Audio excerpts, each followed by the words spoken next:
Champions Network, hear our song. Stronger together where we belong. Champions Network. Champions Network. Champions Network. Champions Network. Stories of hope, dreams set free. Lighting the world on CNTV. Champions Network.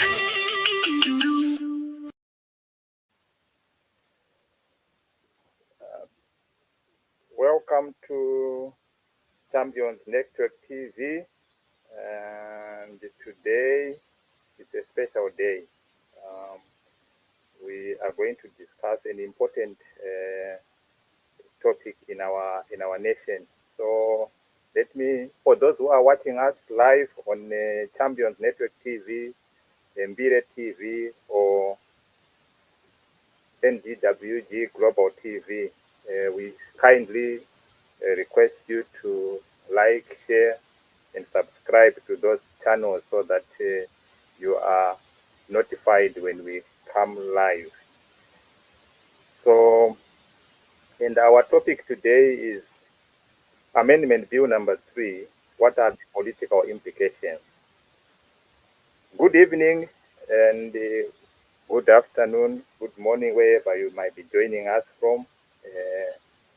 Welcome to Champion Network TV, broadcasting across Mbire TV, NDWG, Global TV, and to all our global audience.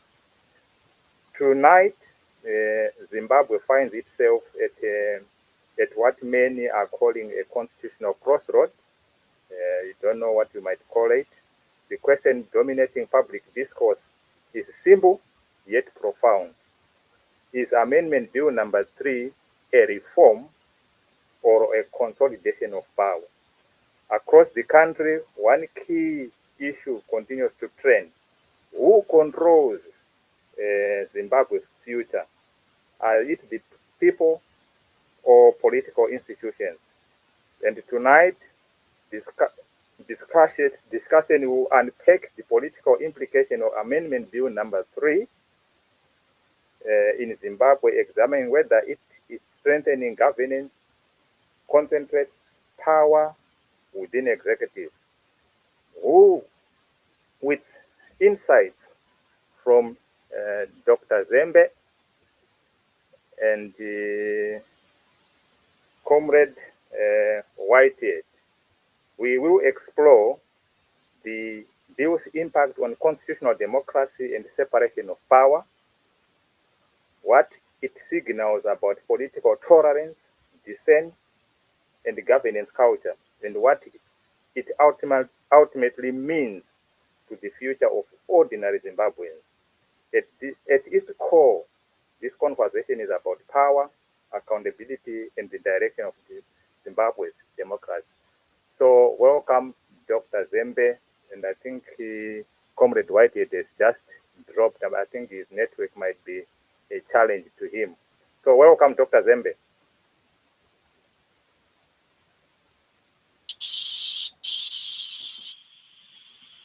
Thank you. Greetings once more, Chairman Wisha. And I'd also want to extend the greetings to my panelist, Whitehead, and also the viewers and listeners of Champions Network TV in collaboration with NDWG Global Television and Mbire TV.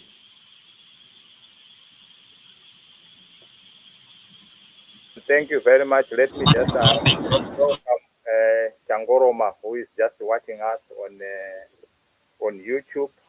You are welcome. And if you have got any comments, questions, you are welcome to put them in the chat box. At some point, we'll give people an opportunity to join us in the studio.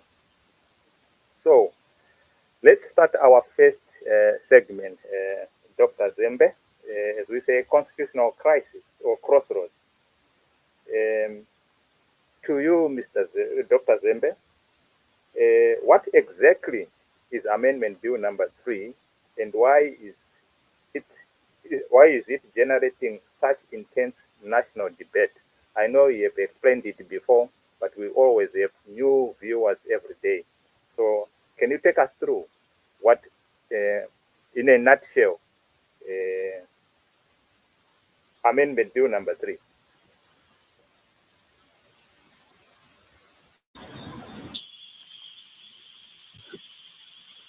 Yes, once more, the decomposition of this bill is it is a proposed law which impacts on the supreme law of the country and also subsidiary laws. And the decomposition is as follows. The first aspect is the appointment of the president. Since 1990, Zimbabweans have been appointing their president through direct elections, where the country was one electoral constituency. So the president has been having a direct vote, in other words, direct power to constitute a presidential system of government in Zimbabwe. Now, this bill seeks to change that appointment of the president. It seeks to cause the president to be appointed by the members of parliament of both the National Assembly and the Senate. It is proposed that the president should be elected by the members of parliament instead of being directly elected by the voters, the citizens. That is one major proposal contained in this Constitutional Amendment Bill number 3 of 2026. The other aspects relate to the extension of the tenure of the presidential office, the parliamentary office, and the local government office, to extend these offices from the current 5 years to 7 years. That is to say, with effect from 2023 to 2030. Which has a cumulative effect of increasing the current tenure of office from 2028, when it was supposed to end, to 2030, an increase by 2 years, which means the president will have had an extension for 2 years, the members of parliament an extension for 2 years, and the councillors also extension for 2 years. So to summarize this change, these public officials are conspiring to create jobs for themselves without going back to the people. So the effect is to ban elections. And why do I say ban elections? There is no proposal in the bill of when the government, ZANU-PF government, would want people to now have elections. In terms of the bill, there's nothing that states that beyond 2030, what would happen? Because elections would have been banned from 2028 to 2030, and what would happen thereafter? So it's an abolition of elections. The other aspect relates to traditional leaders. This bill proposes to allow traditional leaders to be political commissars of political parties. The existing constitutional right prohibits traditional leaders from holding active political party membership. They would, however, as at this stage, traditional leaders would simply listen And when it comes to elections, they would go into the voting process, vote for their candidates, but they are prohibited from actively being members of political parties. But this bill proposes to change that. This bill also proposes to dissolve the Gender Commission, that is to transfer all the work of the Gender Commission to the Human Rights Commission. So that is the other aspect. The other aspect relates to the role of the security sector or defense forces.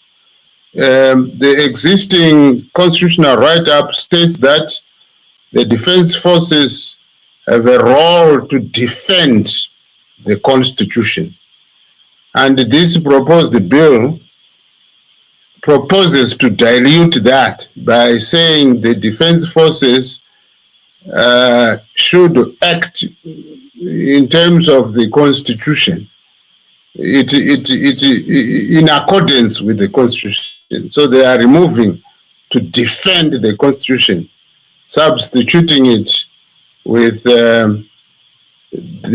acting in accordance with the Constitution. The other aspect relates to the appointment of additional 10 senators by the president, who himself will have been elected by the parliament, that is the National Assembly and the Senate. And so the president is proposed to be having another right to appoint 10 additional senators in the Senate.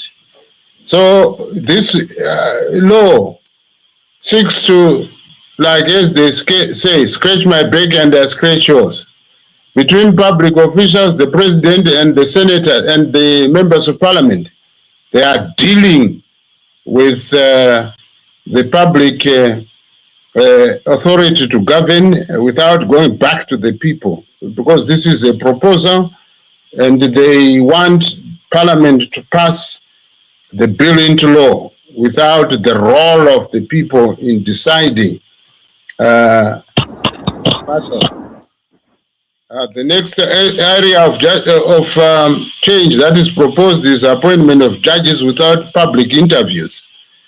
Currently, judges were appointed through holding of public interviews where the members of the public would attend and witness the interviewing process. The other aspect relates to the transfer of the voters' roll from the Zimbabwe Electoral Commission to the Registrar General, who is a civil servant under the supervision of the Minister of Home Affairs.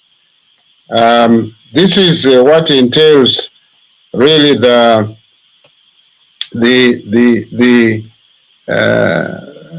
Constitutional Amendment Bill number 3 of 2026. So in a nutshell, this is the decomposition of what it proposes to achieve. Thank you, Chair.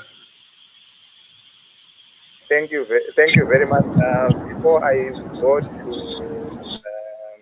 Comrade Whitehead, I just need you to answer a follow-up question in a very short, maybe 30 seconds. Of all the amendments, which one of them concerns you much?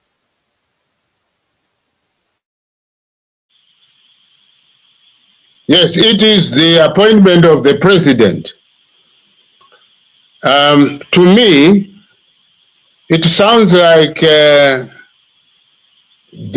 ZANU-PF presidential candidates have been losing the confidence of the electors for a long time, from the time when Robert Mugabe was president to the time when Emerson Mnangagwa became president. These members, these candidates, presidential candidates, have been losing elections. As a result, they've been rigging those elections to gain entry into public office. And beyond that, they have also been failing to govern the country progressively to cause development to take place in Zimbabwe. So because of that failure, they attracted the lack of confidence from the electors. That is why they have been voted out by the voters in direct elections. So this bill is trying to sort of hide those losses in parliamentary elections. They are sort of having a plot, the ZANU-PF political party. Since they have lost presidential elections directly, they want to stay in power by hiding behind parliamentary elections, so that they think they will win majority members of parliament, the seats in parliament, which will, those majority seats will then appoint a president. So they think that they will remain in offices beyond the enactment of this proposed bill. So finally, I should say that it is very clear that the presidential governments of Robert Gabriel Mugabe and Emerson Damzo Mnangagwa have been produced dictatorship in the country, not democracy in the country, in the manner that they governed. And now they are in the process of transforming the presidential government dictatorship into the parliamentary government dictatorship by simply getting into a deal between Emerson Damzo Mnangagwa now and the existing members of parliament, because they are dealing with the people's power here and with the kind of dictatorial authority they've exhibited for the past 46 years. They want now to plot a different version of parliamentary dictatorship. That's my take on this one, Chair. Thank you very much, Mazembe. This question was going to be directed to Comrade Whitehead, but I think he's having some challenges with his network. But in any way, I will ask it. If those who are on the platform, if you are a war veteran or you are a war collaborators, or you have got a very good understanding of the ethos of why we went into liberation war, you can join in and to pass some of these questions to you. But Dr. Zembe, I know you read history, and you may respond to this question from a historical perspective.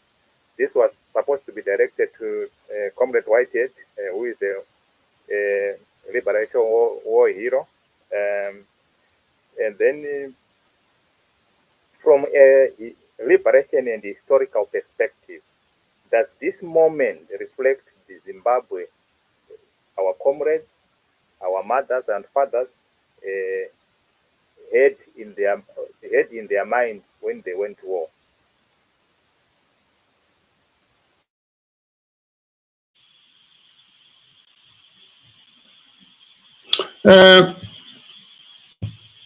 My view is that I don't think the aspirations of Zimbabweans have been fulfilled this far by the government of ZANU-PF since 1980 to date.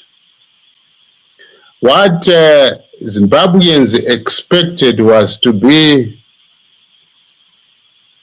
completely independent, which means to be completely free to self-govern themselves, Zimbabweans, in complete freedom and conditions of peace.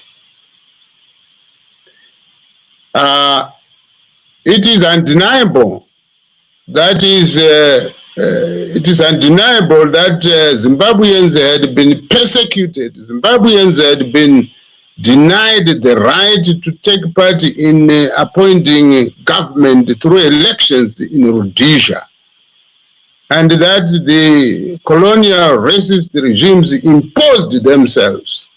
They imposed their constitution, they imposed their rules, they imposed their government, which was racist.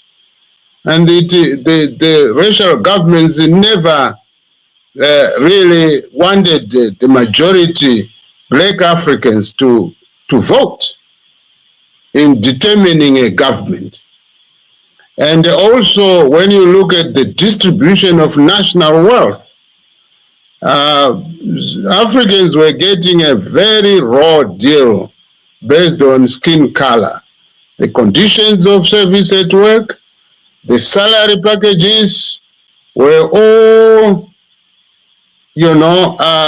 inhuman in certain circumstances. So it was because of this racist, oppressive system that Zimbabweans embarked on a struggle, which began as a struggle yamatare, the right just to be heard. And the colonial government resisted that and continued to ill-treat Zimbabweans, using even public institutionalized violence through agents of state, such that at some point then Zimbabweans, through their political leaderships, decided to embark on an armed liberation struggle as well, because they have been oppressed using guns and other arms of war. So Zimbabweans also now resorted to using guns in the armed liberation struggle. And this struggle was persecuted for 14 years. And that culminated in the Lancaster House Agreement sort of talks, Lancaster House Conference. But then ever since, Zimbabweans have been struggling to have complete independence, both political and economic independence. And as you know, you wouldn't be independent if you have no control of your productive systems, of your resources that would give you a good standard of living. And ever since now, since 1980, ZANU-PF government has been plundering national wealth to the extent that the people have become impoverished. The people have now been disempowered, even losing the wealth that they had gathered in Rhodesia. And under the ZANU-PF regime, people have become even worse. They've become paupers. Others, this is why others fled to the diaspora in search of basic survival. So the aspirations that Zimbabweans had were never fulfilled, including those who participated in the armed liberation struggle. We are having sad stories right now where war veterans are living in destitution. They can't have medicine, basic medicines to cure themselves. They can't have a reasonable standard of living. They are wallowing in poverty, in destitution, economic destitution, and they are suffering as well, like the majority citizens of this country. So, to really answer your question, I must state that we hear the cries of ordinary citizens in the country. We hear the cries of ordinary war veterans who have survived this far, that they are living in squalor. They are not able to access basic medical services. So they have come face to face with death, suffering, and death. When you look at the institutions of health in this country, they've become death chambers. Instead of saving life, we are seeing a terrible situation. So, back to you, Chairman Mija.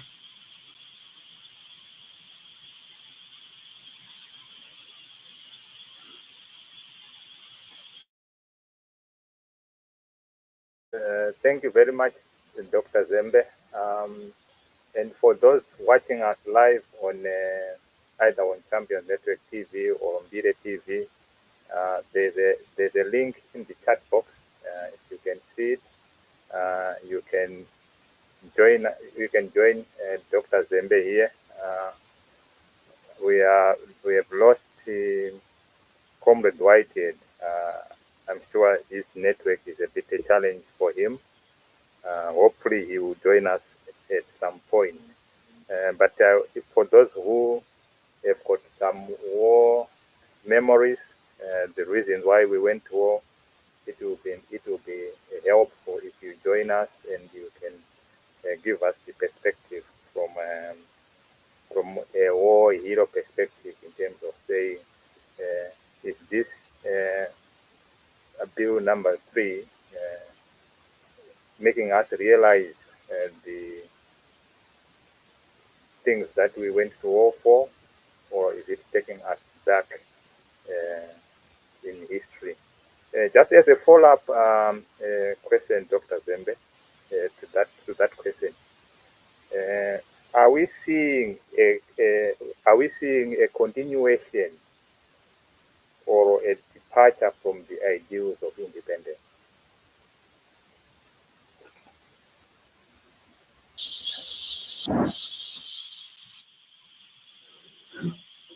We are seeing a reversal of the progressive thinking and action on the ground towards the ideal objectives of the liberation struggle. Those who took up arms had a political theory that they taught the citizens in the villages at the Pungwes. That was the political theory. For example, relating to the governance system in the country. And senior combatants, senior liberators during the struggle who carried guns, who became even gray-haired, taught political lessons to citizens to understand the reason for the armed liberation struggle. They all pointed out that at the end of the liberation struggle, there should be a civilian government appointed by the citizens of this country through elections that recognized one citizen, one vote. A citizen of the rightful mature age who would have the right to make a decision through a secret ballot together with other citizens. You see, this was political theory that the war veterans disseminated. And that because the colonial regimes were intransigent, to that value,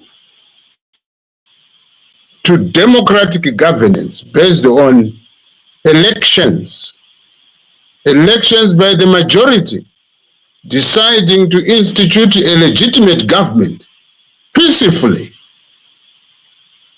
The liberators would always say the gun is there in support of the democratic struggle to establish a democracy based on one person, one vote. And so you find now bill number 3, this one, seeks to ban elections, the 2028 elections, and beyond. Like I indicated in my opening remarks when you asked me to decompose this bill number 3 package, I indicated to you that this bill seeks to ban the planned 2028 elections.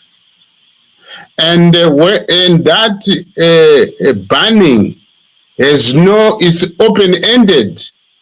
We don't know as a country that should this bill be forced down the throats of citizens of this country by the ZANU-PF regime, when will the regime allow Zimbabweans to vote, to participate in an electoral process to appoint a government?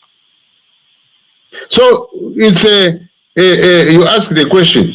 We are actually backtracking at this juncture. We are not advancing to create greater democracy, greater freedom, greater economic opportunities for our people. We are sliding back into denial of a fundamental principle when it comes to civilian rule, that elections occupy a central philosophy of appointment of public leaders, that is to say, appointment of a government.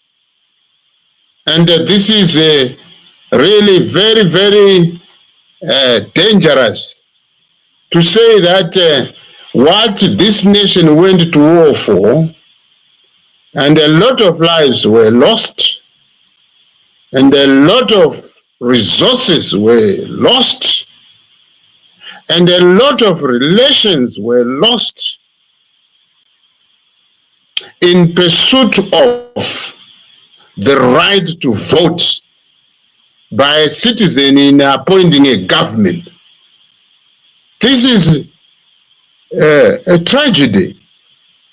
And this is why some of us have said this is a dangerous experiment with the lives of the citizens of this country.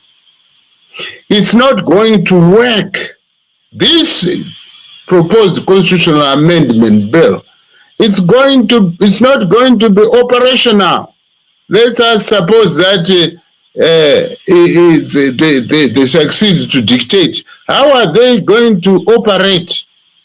You know, midstream, Mnangagwa having bribed members of parliament, these members of parliament having allowed themselves to be bribed, who do now appoint a president right now, the president who has enormous powers in this country at this juncture, will remain with those powers after having been appointed by the members of his parliament.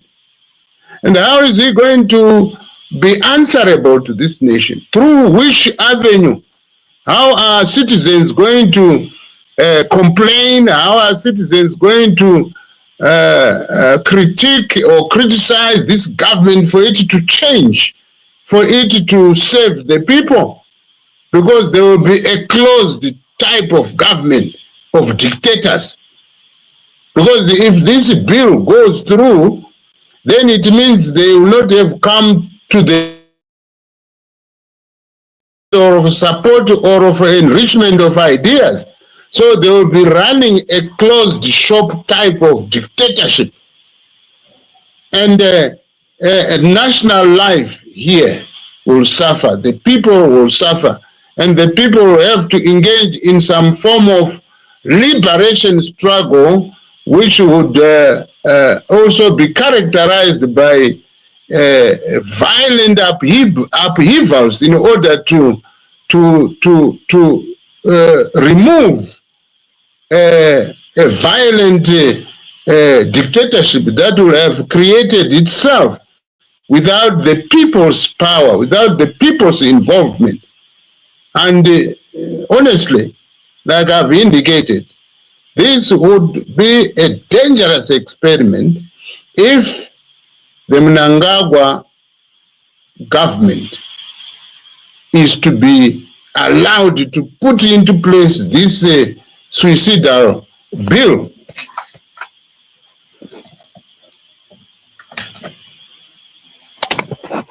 And honestly, my view is that I hope the whole system is going to be stopped by citizens. And like I've indicated, in many ways, it's a dangerous development taking place in our country. And I know that Zimbabweans have greater wisdom than the elite which is proposing this change. And my hope is that Zimbabweans are going to overthrow this dictatorial motion peacefully.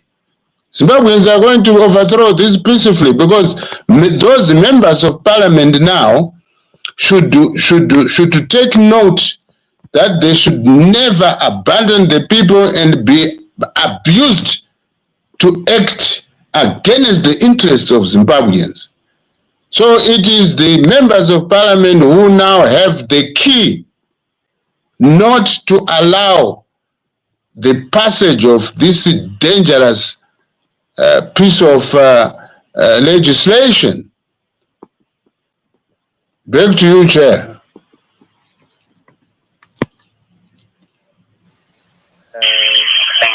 Thank you, Dr. Zembe.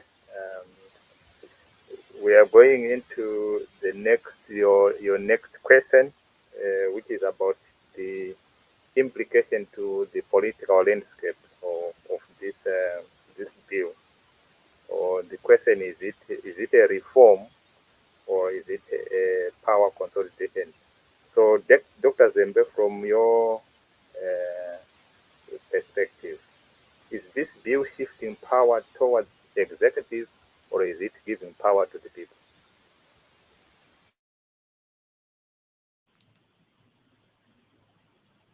No, this bill seeks to concentrate power to the executive and taking it even away from the people.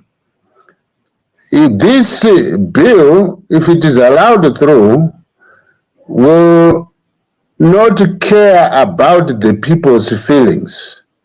How will this government, the president and the parliament, be answerable to the people?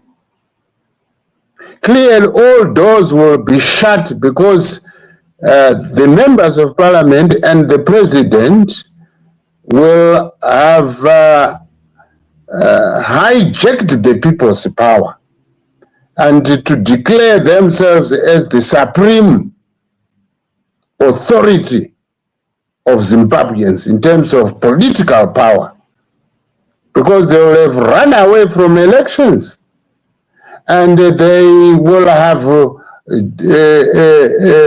been engaged in a deal between the president and the members of parliament. Yet they continue to have the powers as they are fashioned now.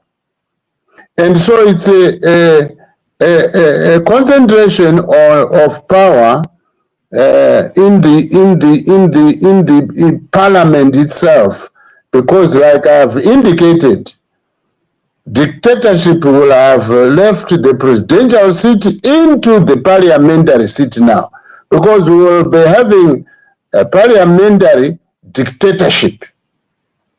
And that parliament would not be elected by the people. It will not be having representatives of the people, because it's self-appointed members of parliament. This bill is what it is introducing.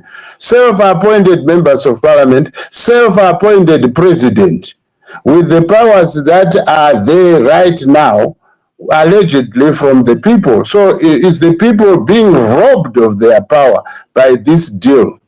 I should also turn my attention to the other implication, political implication, that this bill would want to trigger in the country. You know, traditional rulership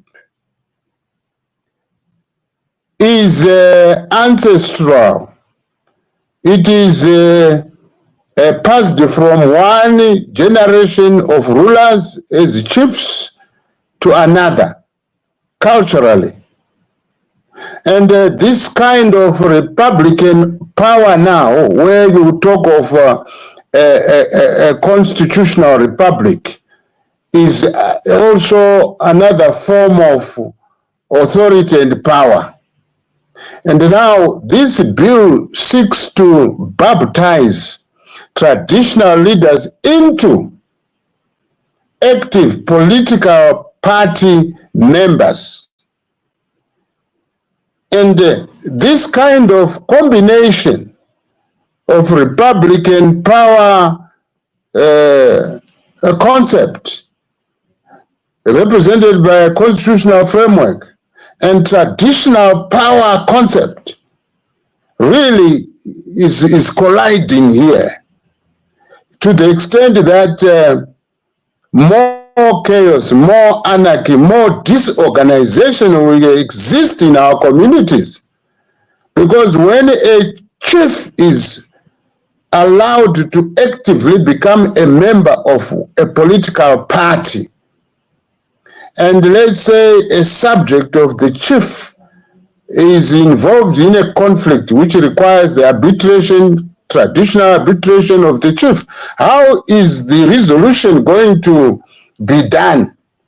You know, if a chief, let's say, belongs to party A and a subject to party B, how can that chief now preside over the conflict resolution process as is currently understood pamatare, namadzishe, namasabuku?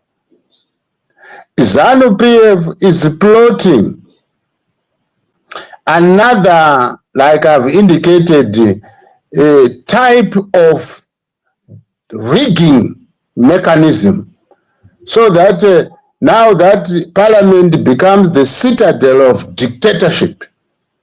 They, ZANU-PF people, are plotting to recruit chiefs as political commissars of ZANU-PF, so that they would frog march their subjects into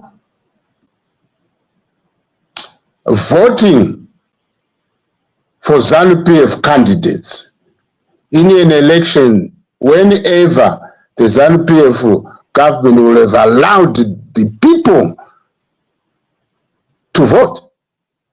So you can see that this kind of transitioning presidential governmental dictatorship into parliamentary governmental dictatorship, when they now use in the chiefs in the rural areas to frog march electors, or to allow a rigging process to take place, new type of rigging which will actually be open and legitimized by their law. This one, if it is allowed to pass, the ZANU-PF people will want to extend their stay in power by corrupting the chiefs.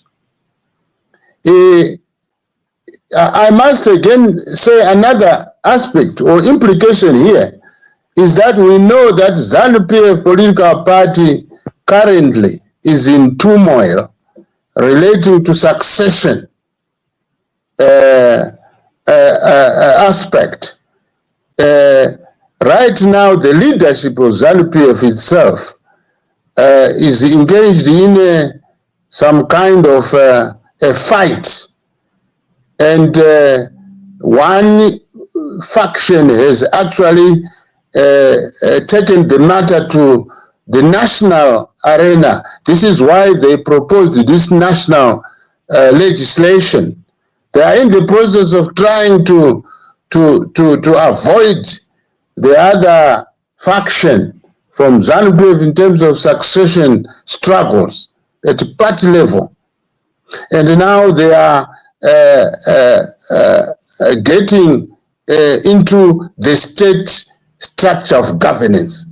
So there are many things going terribly unwell with this kind of action, which is based on simply trying to resist leaving public office, because they have stolen a lot of public resources, and they are trying to protect themselves and to prolong their stay in public office by betraying the people. They think they have power to conquer the people by proposing all this. Yet everything is happening in the full view of the citizens of this country.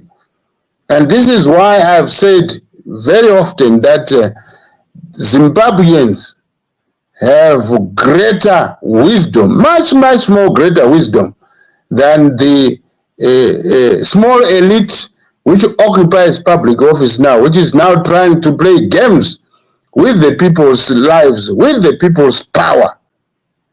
They are now in a web of confusion, in a web of frustrated behavior.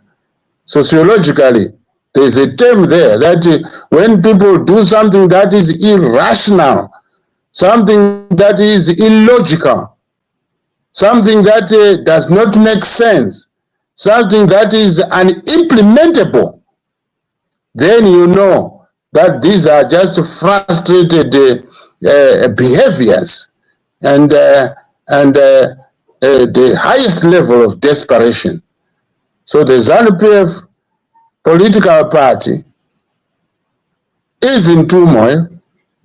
It failed this nation for 46 years, and now they are trying to get some kind of survival where they think they can cheat this nation into some kind of passing some kind of laws that cannot even save the people themselves. So I think I've done justice to the question you have asked about the political implications of the CAB 3 Amendment number 3 Bill of 2026. It's causing chaos, anarchy, disruption of order, and completely order in all sense.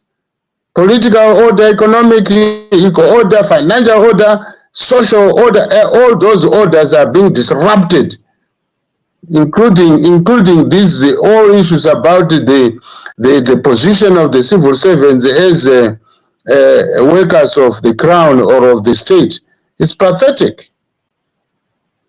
Back to you, Chairman. Mija. Thank you, Dr. Zembe.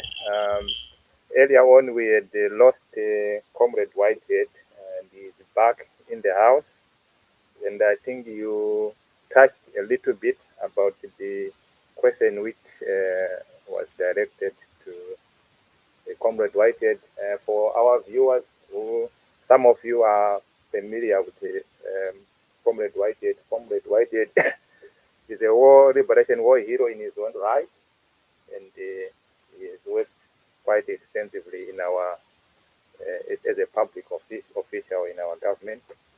And so I've got just maybe might add a few things to the question which was supposed to be directed to him, over above of what Dr. Zembe had responded to the question.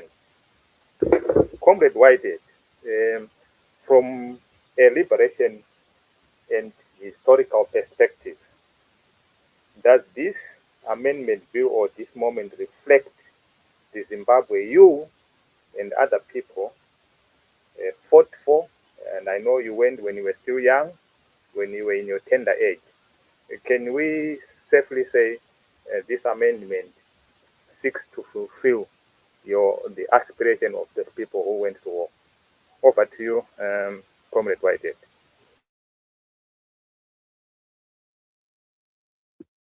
Good evening, moderator. Good evening, Dr. Zembe. How are you? Sorry, my other gadget has a problem with network, particularly this time. I think there's too much congestion here. Right, to your answer. Does this amendment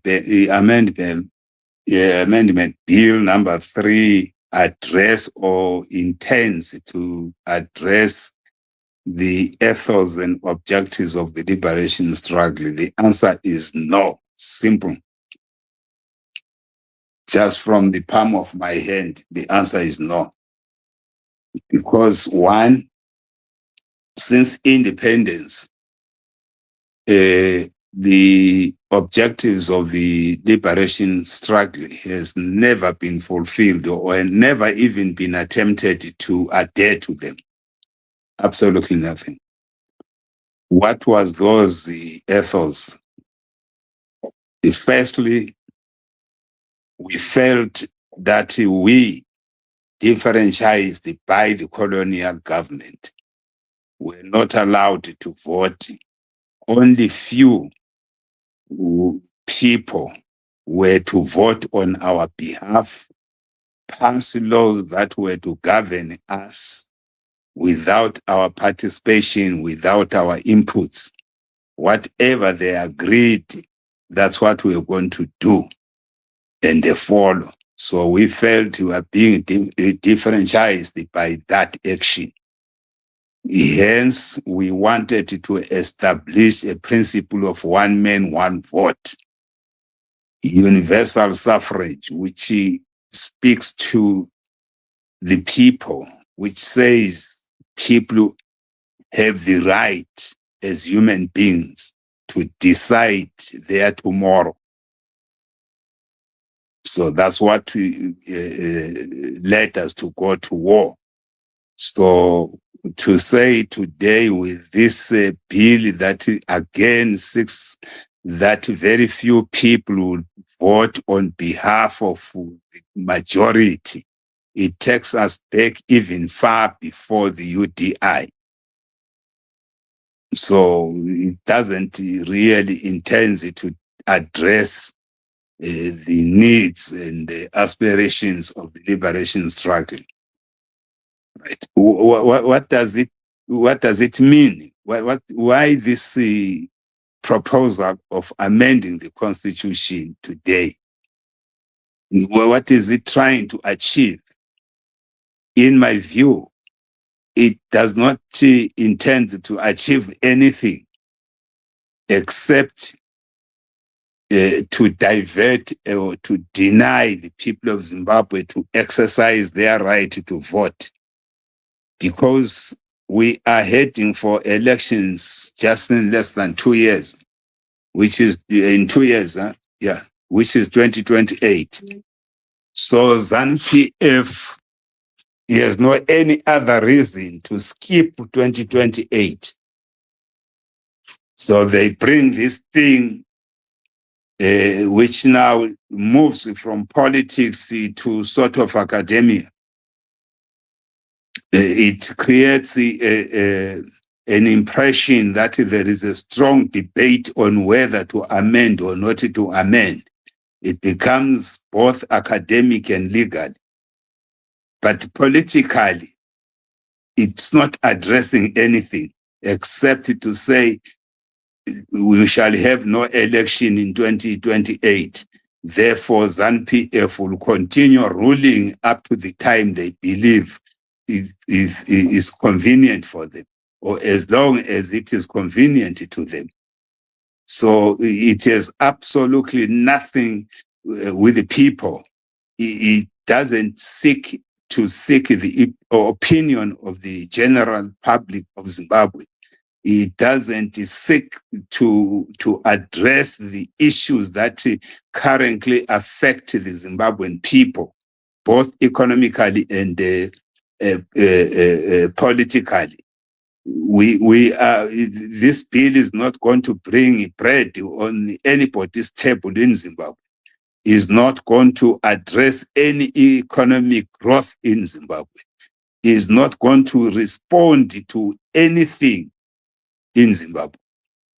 So it is simply ZANU saying we can't win the election in 2028. Then the next thing, what do we want to do? No, let us not go for election. Let us continue as we are. And the members of parliamentaries are beneficiaries of this criminality. They straight away say, yes, we are going ahead. There will be no election in 2028. So how do we address that? We need to mobilize our people, mobilize the region, mobilize the continent, mobilize the international community to put pressure that Zimbabwe must have election in 2028. By having election in 2028, there shall be no bill number 3 or any proposition. Because for now, really, we are chasing the wind. ZANU-PF knows what they want. They know where they want to go. So they will bring all these jargons. The ZANU-PF resolution in 2024 did not propose to the notion that the president will be voted by MPs. The ZANU-PF resolution number 1 did not include the abolition of the gender commission. The ZANU-PF resolution did not propose to abolish or transfer back the voters' roll from the ZEC or Zimbabwe Electoral Commission to the Central Registrar. It did not propose that. So they are just bringing all these things to provoke a debate which is based on nothing, absolutely nothing. So my proposal, therefore, or my observation is that let us concentrate on mobilizing the people to call for election in 2028. Forget about all these side shows. Yes, people have the right to debate about it, but this is not an academic issue. This is not a legal issue. This is a political issue which needs to be addressed politically. So how do we address it politically? Is to mobilize the people of Zimbabwe to reject these proposals and a call for elections. Therefore, our concentrations now stands on two, or are premised on 2 theories. One, if the courts disagree with the proposals, they will be forced to call for a referendum. Are we ready as a nation to challenge ZANU-PF at a referendum? That's the question. So we need to intensify our campaign for a referendum as if we are preparing for elections. If ZANU-PF again, which I know that will be a fact, they will say we have no money to conduct such a big operation or program, so we can't go for referendum. Then let's mobilize for election in 2028. Let's go for election in 2028. The other thing that they might say, okay, after this, then we'll go for referendum. We don't want that. The referendum must be held far before 2027 or mid-2027 if lateness is allowed. But we need to have a referendum. Referendum, they know they will not win. Elections, they know they will not win. Why are they why are they in a hurry about this? It's because their rigging system has ended, has come to an end. That Becky has run out of new tricks. Nevers Mumba 2023 nailed the last nail on the coffin. So they can never rig elections again. They can't. So how do they skip that? They are coming with these proposals. I urge Zimbabweans to mobilize themselves, prepare for referendum, prepare for election. Never allow ZANU-PF to skip elections. SADC should understand that ZANU-PF wants to set a wrong precedence, and democratic precedence, a precedence that does not respond to the people, that any leader will decide at any time and say, no, I want to extend my term. Then we cannot have a continent of dictatorship. We can't afford that. We can't afford that. As elder people, what is it that we are showing to our young generation? What is it? What example are we giving to our generation? That only the minority will continue to rule over the majority, even if it's black to black. No, we refused to have a minority voting pattern. We refused that. And that had to cost the people's blood. Many millions of Zimbabweans died just for the sake of wanting to have a one-man, one-vote system. So anything, I've consistently said this to many platforms, currently allows Zimbabweans to have a right to vote, exercise their conscience. Allow them to do that. Since independence from 1980, Zimbabweans have never been subjected to a one-man, one-vote.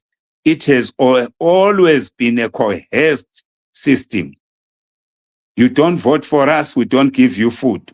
You don't vote for us, we don't give you munda. You don't vote for us, we are going to suffocate your children from attending school.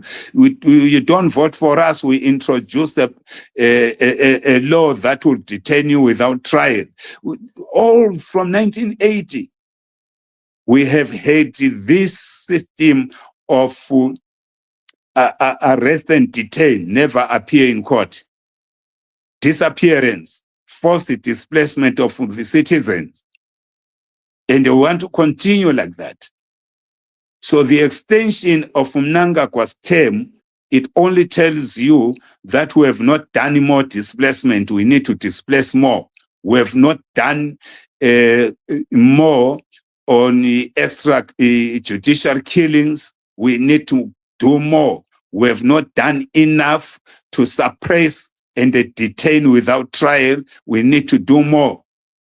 This extension seeks to achieve that. And I'm saying Zimbabwean people reject that, completely reject that. It doesn't assist anyone, not anyway. So I call upon the SADC countries never to allow Zimbabwe to set a wrong precedence. The laws of Zimbabwe says 5-year per term. It's an election cycle. 5 years, and the last 5 years, when you reach 10 years, go home, allow others to come in. One man, one vote. There's no cohesion to say, no, we want to, the military must come in and remove Mnangagwa and place somebody. That's not democracy that we went to war for. That's not it. ZANU-PF has never known peace. In 1973, when they were removing Chitepo, there was a coup, which was first perpetrated by Robert Mugabe in detention. When he went to attend the 1974 negotiations, they left Ndabaneng Story. They go to Zambia. Where is Ndabaneng Story? No, we have already done away with him. He's no longer our leader. Then the frontline states refused and chased them away. They came back. When they came back with Ndabaneng Story, they used the military to remove him and they placed Mugabe. 1980.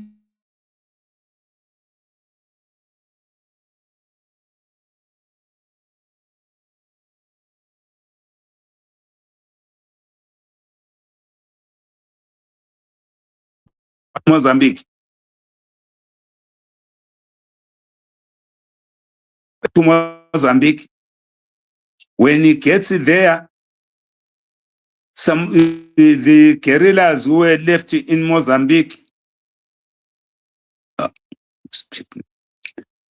they. I think his network is a challenge to him, but we have heard what is his contribution. Before we get into our final segment, I'm now calling upon our viewers to engage. Before we move into our final segment, let me bring in our viewers across the Champions Network TV, Mbire TV, and NDWG Global TV. There are three ways you can engage, either ask questions to Dr. Zembe direct, or if when Comrade Whitehead comes back, I think you will be able to ask your questions direct to him. So there are three ways you can do that. The first one, you can pose your question in the chat box, in whichever channel you're watching from. We'll be able to put your questions to the panelists. The other option is you can come into the studio, and you can direct your question to whichever panelist is there. I think for the time being, we have got Dr. Zembe in the house.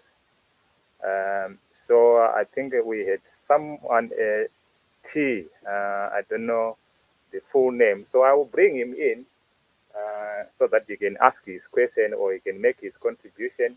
But whilst he is coming in, I will also bring in some comments from those who are watching us live on the channel. The other option is you can, if you have got WhatsApp, you can phone in, and our panelists will be able to hear your question and respond to you. And the number we are using is that number that is on the screen now. So I will bring in T. I think you need to introduce yourself, or Tenzo. Tenzo, how are you? I'm good. How are you? I'm doing very well.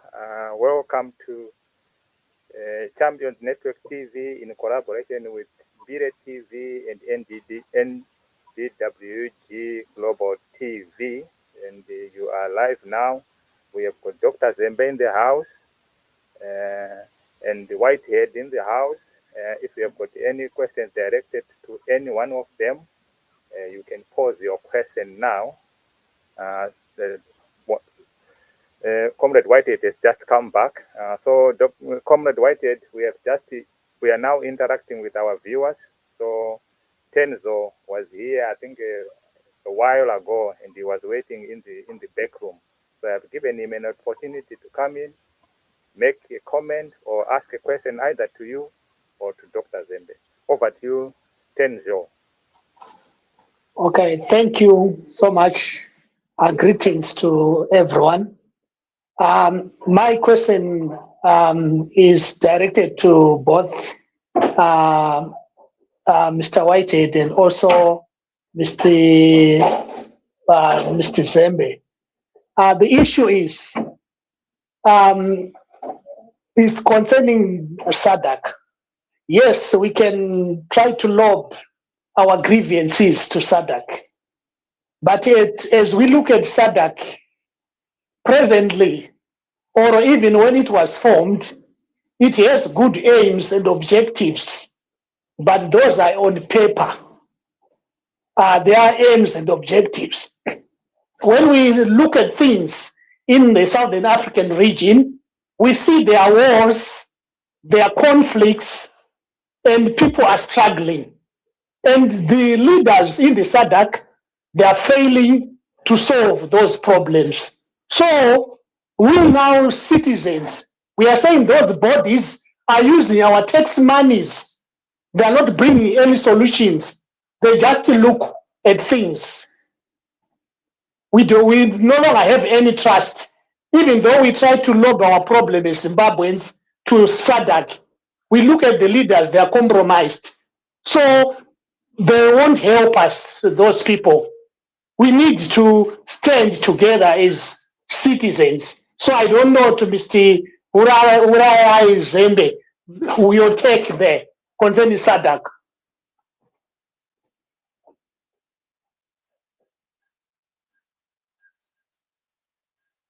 I think it was a question directed to both of you, but I think he lastly mentioned Dr. Uraya, but anyone can respond to that. Worry is, can we trust SADC to stand with us?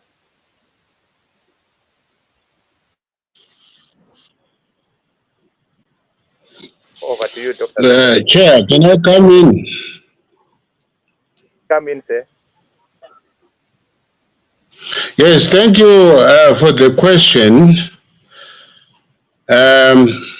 Yes, the truth is that SADC is a regional body comprising 16 countries. And as a grouping of 16 countries, they have a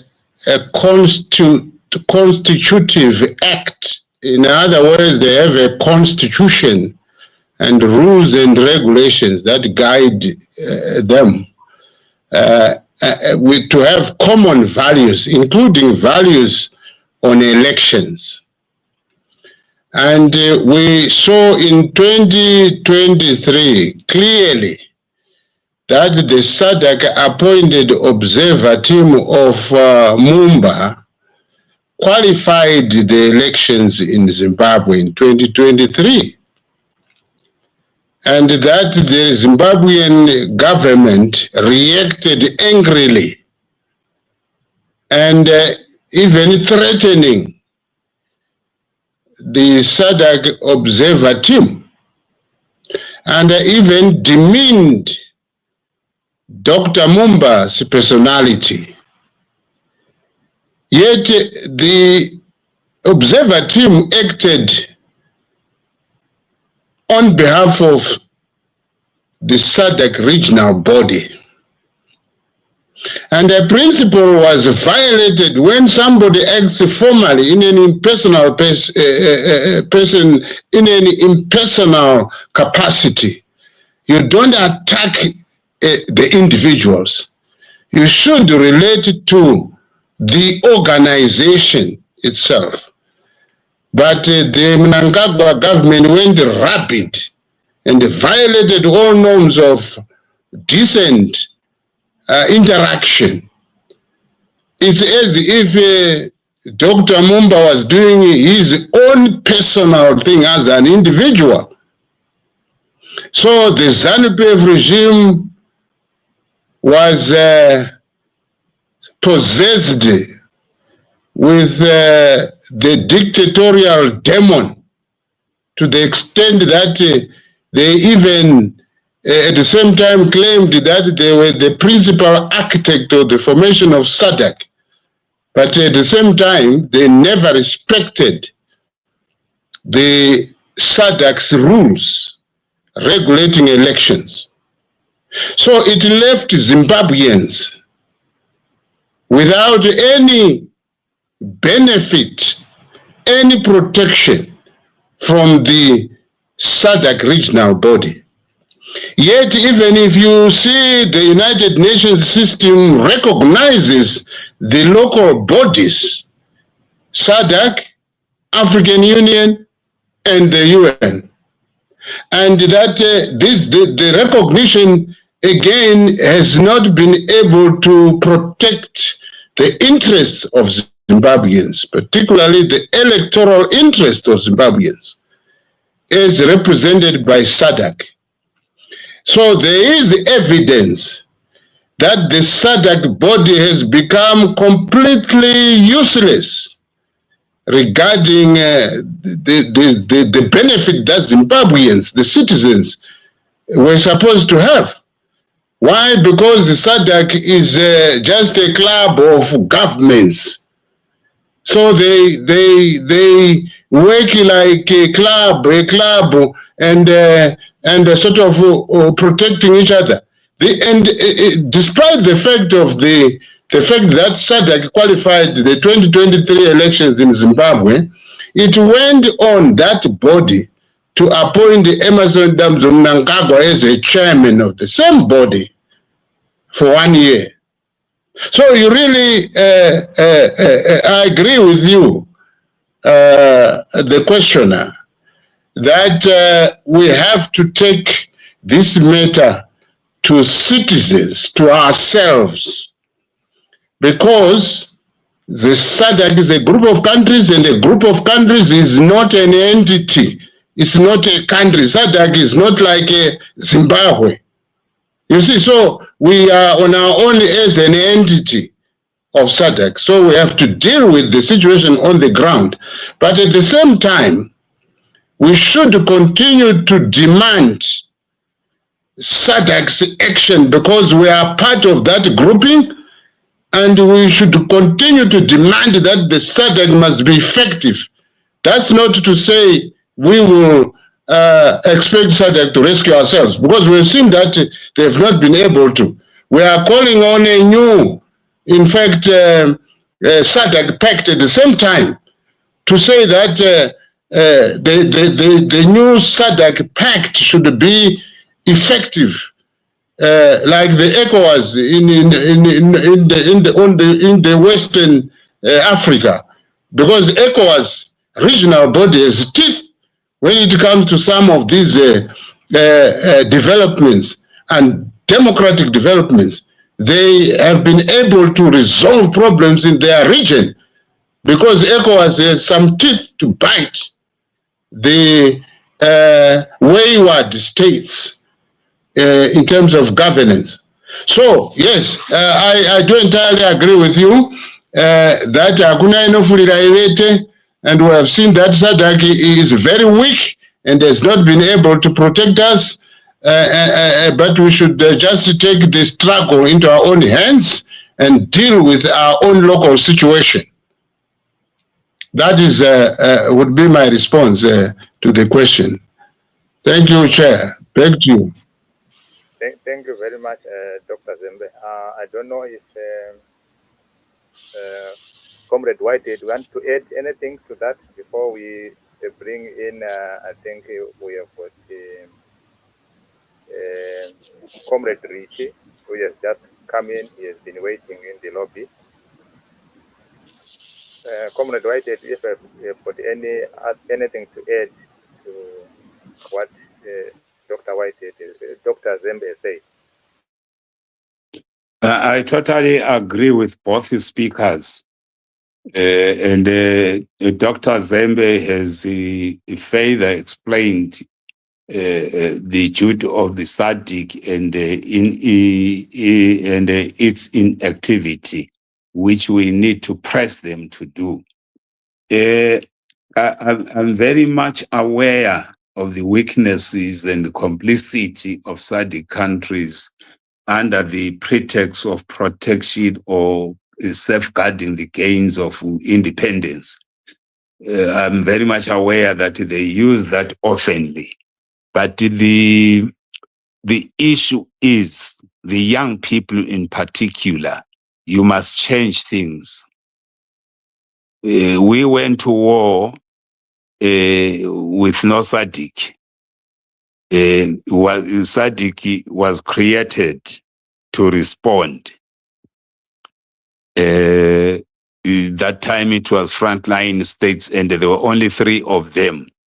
That was Zambia, Tanzania, and Botswana in Southern Africa. So we went to Lancaster House under extreme pressure that was exacted by these 3 frontline states, because their citizens were under threat from the apartheid regime, South Africa, and the rebel regime in Southern Rhodesia. So all these things, I'm very much aware of them.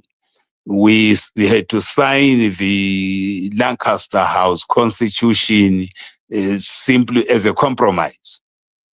So we were not under war pressure. We're gaining the ground. But because of those things, we ended up getting there. But then we produced independent Zimbabwe. So Zimbabwe today is in that club, in that grouping, is a part of SADC. So we cannot run away from that. We still need to. But the bottom line is that SADC can only do so far, not that far. The rest is ours as Zimbabweans. We Zimbabweans, we need to mobilize our people, particularly the young people, because this is your tomorrow. This is your future. Don't allow your future to be cut short because of scenarios, because of these SADC old people.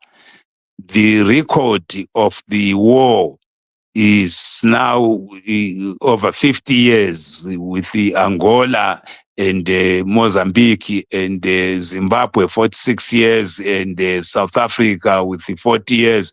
So these are the things that we need to say, you, the young people, you cannot hold on onto something that is 50 years old, that is 40 years old. You try and you come together.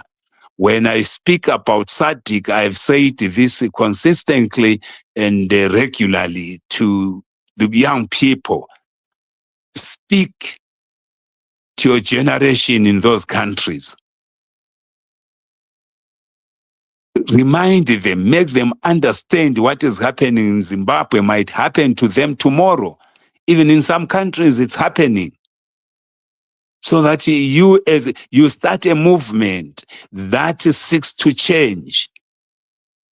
We can't continue. We fought colonialism. We cannot now continue with this neo-colonialism perpetrated by ourselves, by our elite. Very few people who are enjoying the gains of liberation in Southern Africa, very few of them. So it is up to you, the young people, to come on board. We, the elder people, we shall be telling you what happened, what we experienced. Then you write books about it. But writing a book is not enough. Be creative. Participate fully. So this time, this is why I spoke about saying we cannot ignore or allow ZANU-PF to skip 2028, because the purpose of this bill which was only introduced in 2024, is to try and avoid holding elections. Everybody who voted in 2023, knows the MP, the councillor that I voted for, how much has he performed between 2023 and now? So maybe come 2028, I'm not going to vote for him. And then you say he must continue, even if the people who put him in that office have disqualified him. But by decree, you want him to continue. That's not right. That's oppression. So we cannot continue on that. But I totally agree with the previous speaker that SADC is compromised. Yes, Dr. Zembe has already said that we cannot stop knocking at their door. We must continue knocking these things into their senses for two special reasons.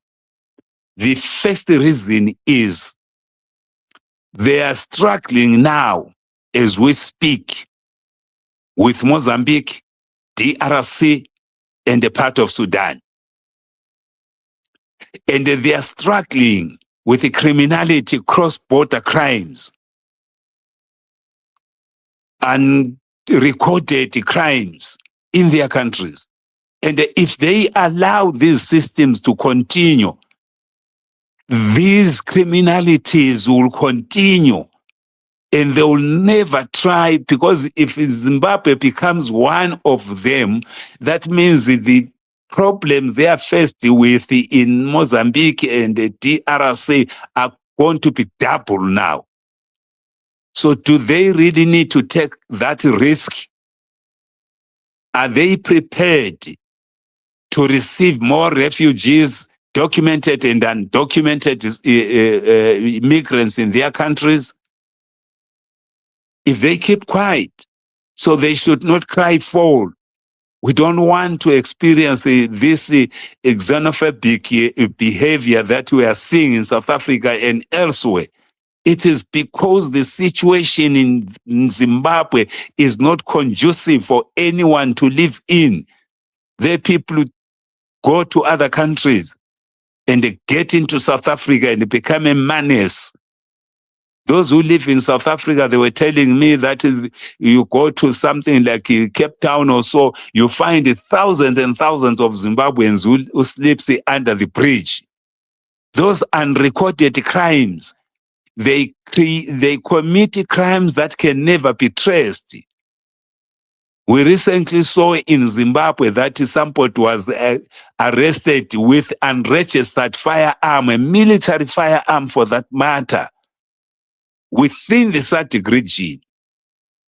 We don't know how many of those arms are now circulating in the region. So it's up to SADC to wake up. So that's all I was that's the point I wanted to emphasize, moderator. Thank you very much.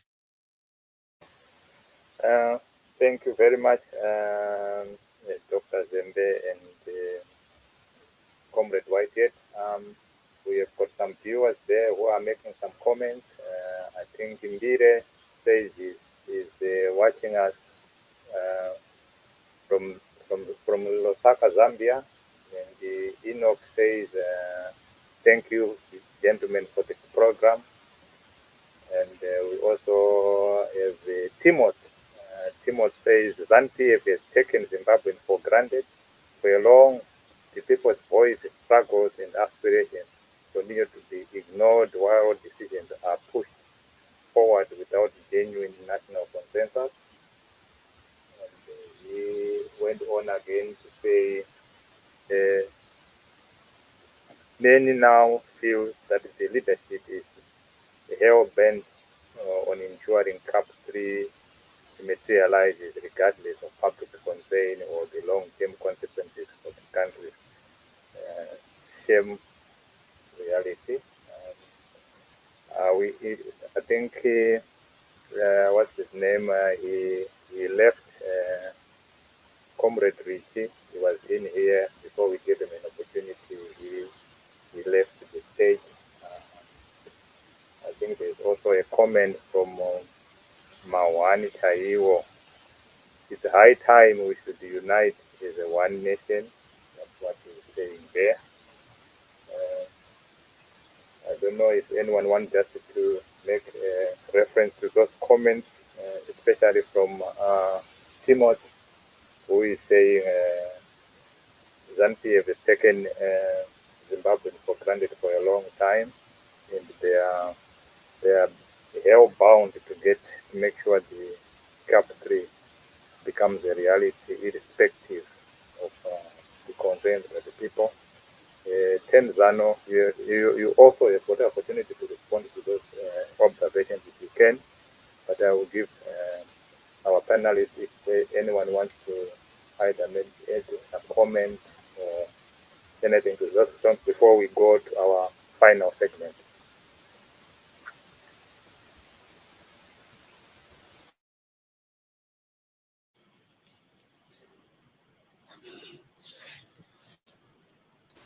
Chair, can I make just a remark?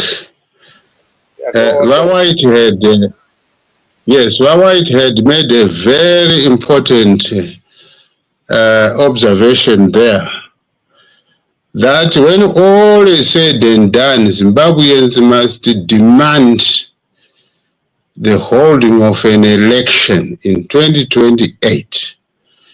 And that demand has to be actioned, whether in 2028 or beyond, depending on the dictatorial acts of Emmerson Mnangagwa and his regime.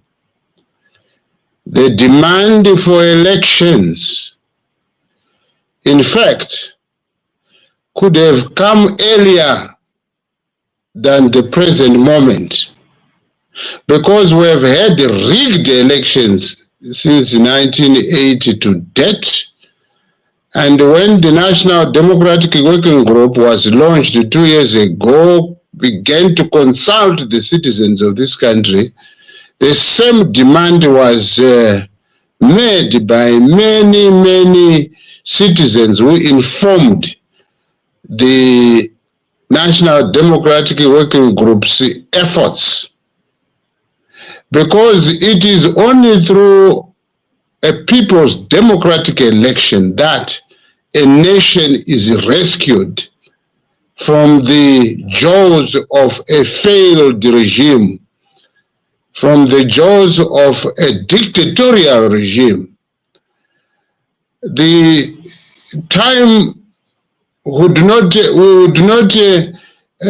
leave upon time to say, when we are choked by the dictatorship, to say, let us allow them until 2028, when people are dying as a result of failure of a regime that has gone rogue, stealing public wealth, ignoring the lives of the people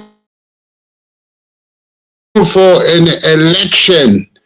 And this is why I want to concur with the Whitehead, to say that demand is operational and which we must make forthwith as a country, to say elections must be held now to rescue ourselves from this genocide that we have been plunged into by Mnangagwa's failure to reconstruct this governance of this country. Many people thought that since he was there since 1980 in the cabinet, and since he worked with Mugabe for up to about half a century, he may have learned where the ZANU-PF government went wrong. But alas, we are all witnessing that Mnangagwa never got to learn the pitfalls of ZANU-PF, misrule under Robert Mugabe. because he went and continued to fail at a terrific rate to the extent that he has reached rock bottom. So yes, Chairman Ramisha, I do agree with Whitehead that Zimbabweans must resolve to cause an election under their democratic conditions, not under the conditions of a failed regime and its laws. So thank you very much for allowing me to make this remark. Back to you, Chair. Thank you very much. Okay, Mr. Mija. Yeah. Okay, I want to highlight something there. Like what Mr. Uraira is saying, we see that we are to demand the elections in 2028, but this rogue is ZANU-PF. They'll put stones, or they'll put stones in their ears that they will not listen to the voice of the people, even though ED says the voice of the people is the voice of God. We see that they'll bulldoze to go to 2028 and they suspend elections. So what are we to do as citizens? It is a norm that ZANU-PF, what they are doing, they are operating illegally. As we look even behind or previously, we see that the 2023 election was rigged, and he went in as an illegitimate president, even though the courts, they sanitized him. But the issue, ZANU-PF, they do things in that manner for them to continue to misgovern the country. They'll continue to do that. They'll go 2028, no elections held. Because they know that most of these leaders are unelectable. They are not elected. So that's why they are trying to run away from the elections.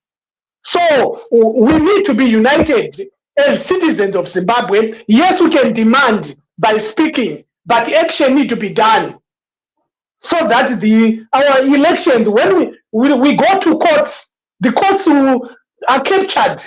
We look at most of these institutions, which are very pivotal in protection of the rights of people, they are captured. So how are they going to deliver justice and fairness? Because we are under captivity, we are being caged by this Gananda and ZANU-PF and its systems. They are evil systems. That's why they have broad day abductions of people, broad day of torturing of people, broad day even of harassing people. Where are we going? Okay, thank you. Yeah, thank you very much. I will allow Whitehead to respond, but before Whitehead responds, I just want to make a comment. I think the people of Zimbabwe, the likes of Dr. Zembe and others, were at this particular juncture in history in the 60s, when the white regime were doing exactly what our black government is doing.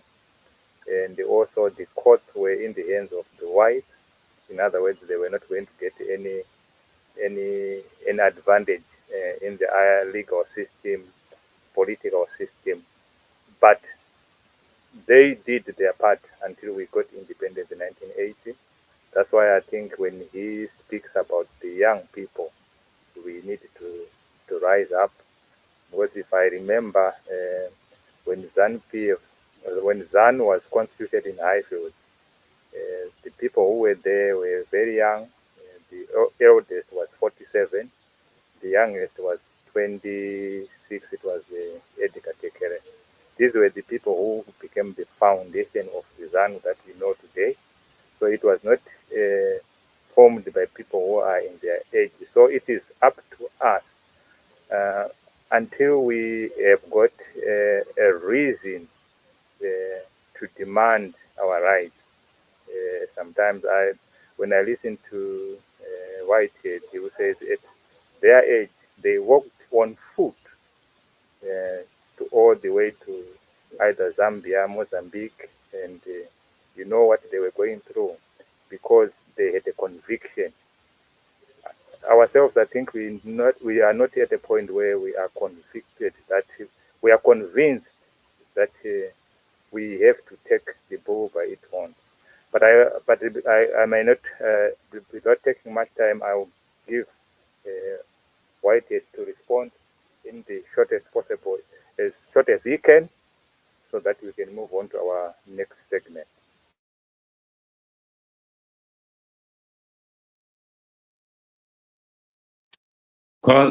Thank you, Corporate Chair. Thank you very much. I hear the speaker. Yes, ZANU-PF vachayisa matombo kunzeve. They've never listened to anyone.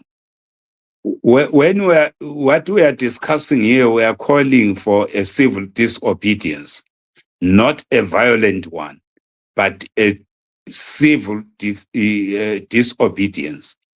When I say not a violent one, no arms are required, no looting, no what. But we are saying there are very many forms of resistance. I've said this before. Stay away from anything in Zimbabwe. Stay at your home. Because if you go in the street, they will brutally kill you. Stay at home. Don't board any bus or any kombi or any mshikashika. Just go there, walk, buy your food to come back, and those who will be selling food, they must also stay home. All the shops, those workers who feel the pain that everyone is feeling, stay home. That's another way of protesting. The second protest is enshrined in the Constitution. You have the right to demonstrate for your freedom. But brutally ZANU as it is, that may not be a good one. And in the diaspora, we intensify our diplomatic offensive vigorously. Explain these things to them, to all the countries of the world. Explain what is happening in Zimbabwe, and that the actions of Zimbabwe, the impact of what is happening in Zimbabwe, in the regional economy. We must be able to explain that. And you raise ZANU-PF being very unlistening. But one thing that they are afraid of is demonstration. They don't like that. This is why they are avoiding elections. ZANU-PF at the moment is at its weakest point that has ever existed in ZANU-PF. So let's capitalize on that. Let's capitalize on that. And these things affect every person in Zimbabwe, black, white, yellow, green, old, young, mid-young. We are affected by the same thing. I've said before, Zimbabwe is a stolen property that needs to be recovered by Zimbabweans. When a child got lost in the village, it is the whole village that goes to look for that child and recover that child. So Zimbabwe is a stolen, is a lost country. We are trying to recover it. Issues of leadership, which some people have been complaining about, mobilize yourselves. a leader will emerge from there. Will emerge from there. Let's move with speed. We as Zimbabweans, together, and say our country has been stolen. We are looking for our country. Those who stole our country, we know where they are. Let's march to them and demand that they give us our property.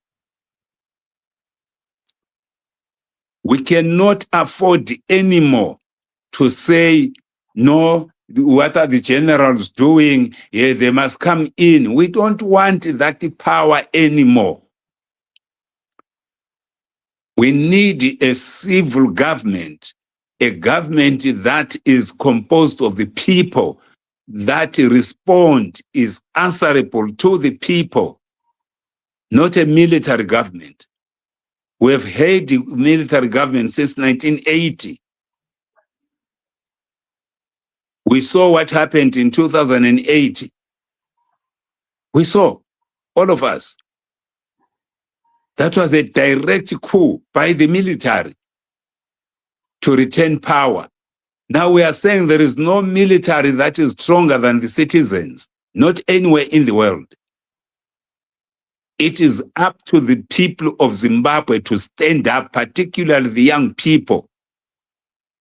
I've said this, that Zimbabwe, the history of Zimbabwe is that Zimbabwe has never been liberated by the old people. Kaguvi and Mbuyanehanda, they revolted at their earliest age when they were in their 30s. Lopengula did the same, rebelled when he took power from his father at the age of 30 years. Chaga, the same, he took the power at the age of 30. Jesus Christ, he took the power at the age of 30. So it is the young people that must drive the seat. We went to war at the age of 20s. So don't confuse yourselves.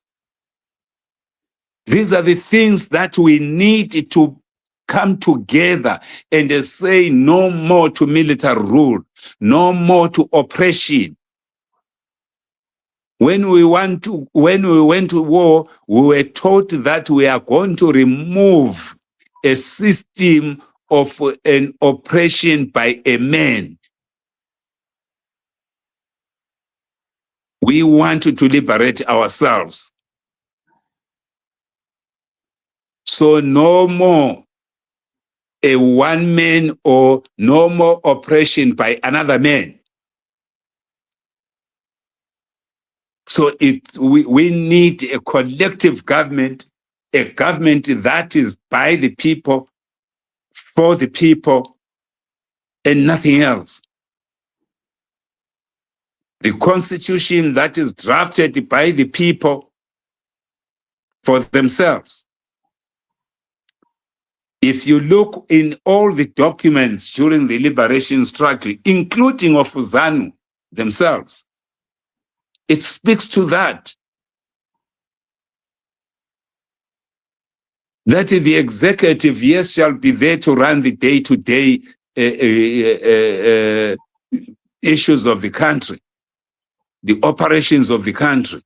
But the supremacy of power remains with the citizens.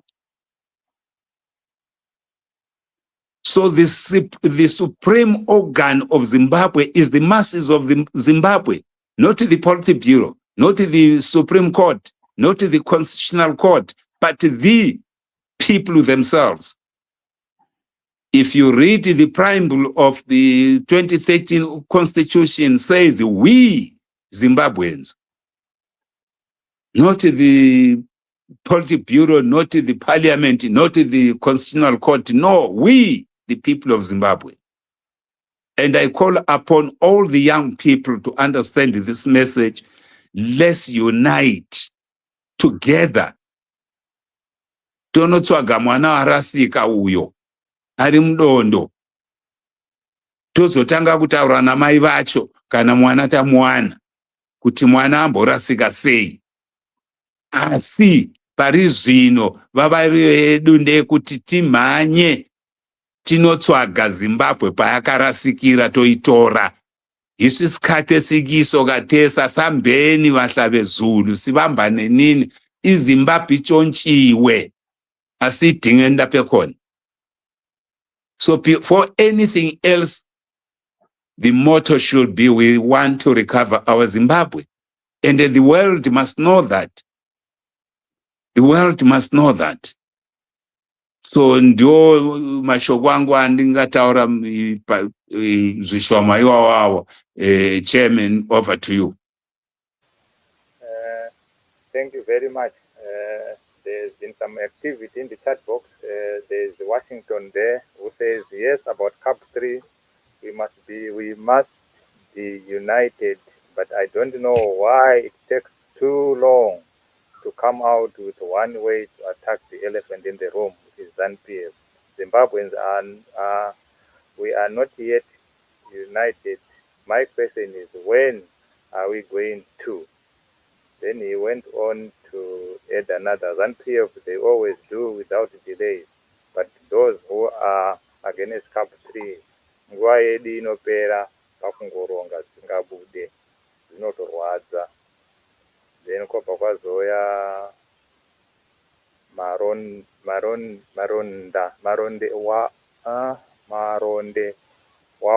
waomen 1024.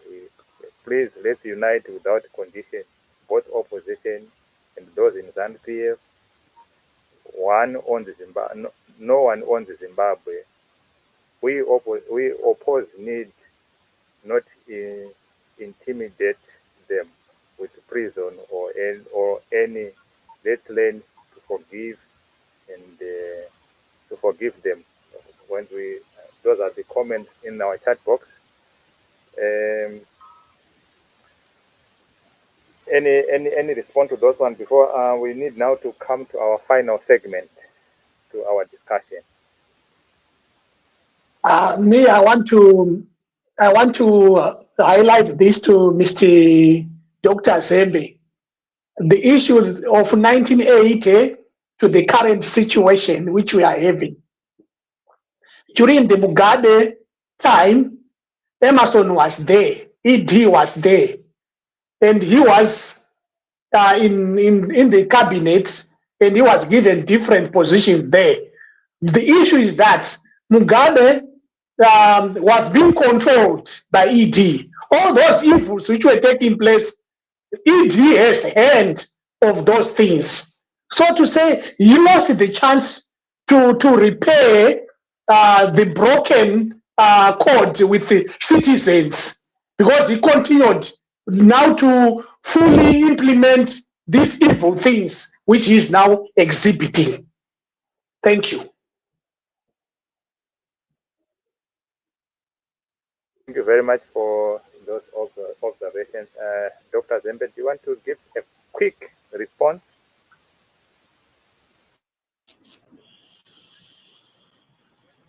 Oh, yes, not to the past immediate speaker, but to the point that was raised by the comments. You see, people are looking for an organized opposition to the current constitutional developments. And you know that Zimbabweans fought for a multi-party democracy since 1980. And Zimbabweans defeated ZANU-PF when it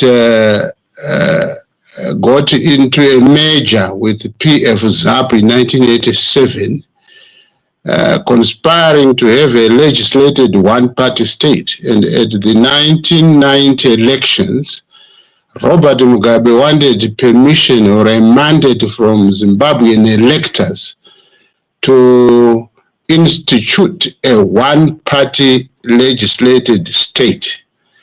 But Zimbabweans called for a multi-party democracy. The importance is that when you have a ruling party which has other parties competing or contesting or criticizing it, Zimbabweans will have an alternative in the event of failure of the ruling party. You will have parties in opposition that can be elected to run the affairs of the public. And so as we speak right now, all the efforts by Zimbabweans to have organized opposition were busted by the ZANU-PF rule.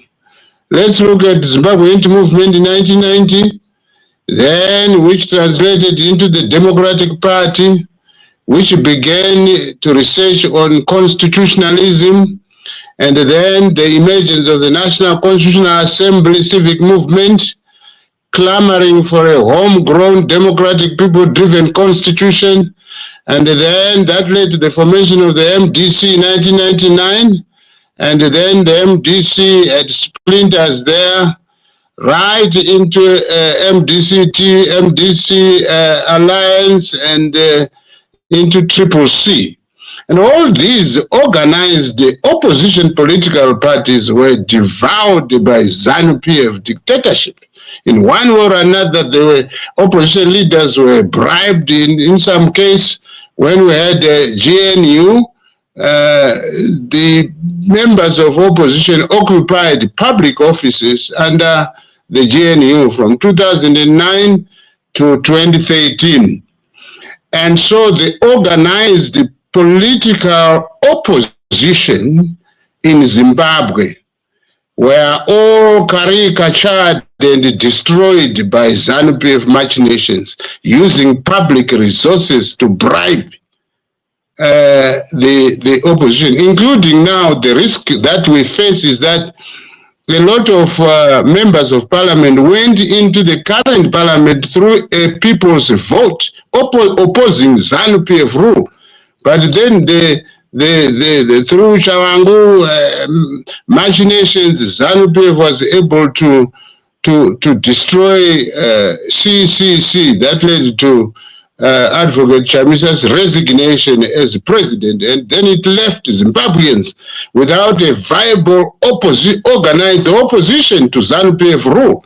So at this juncture, Zimbabweans are again trying to establish a mass opposition political party movement to counter ZANU-PF dictatorship.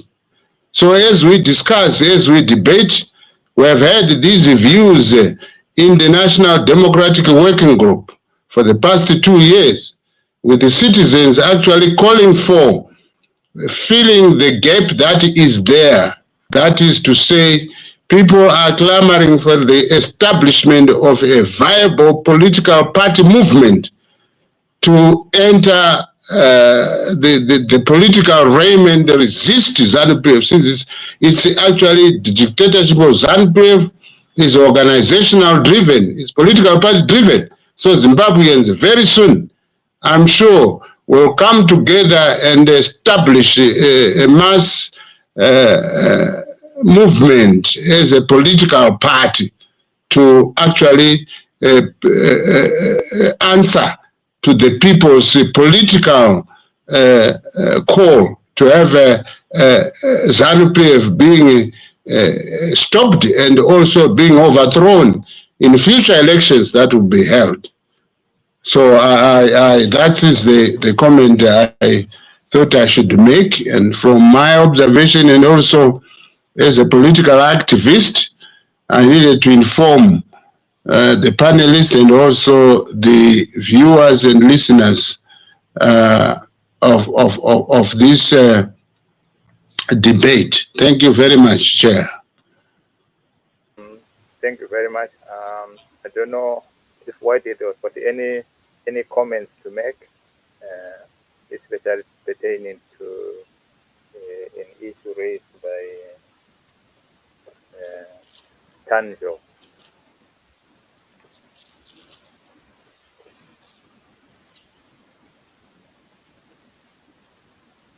I think Whitehead, we have just lost him.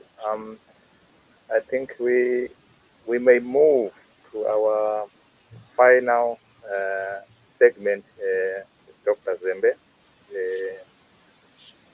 This is now looking at the future outlook of Zimbabwe. Who controls the future of Zimbabwe?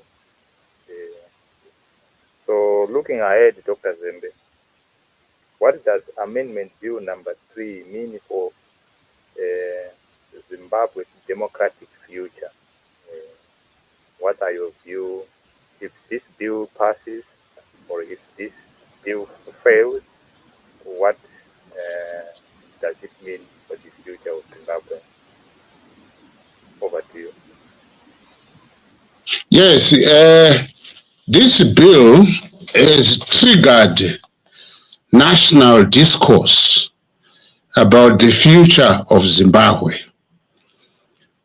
We need a scheme of reconstruction in terms of governance philosophy.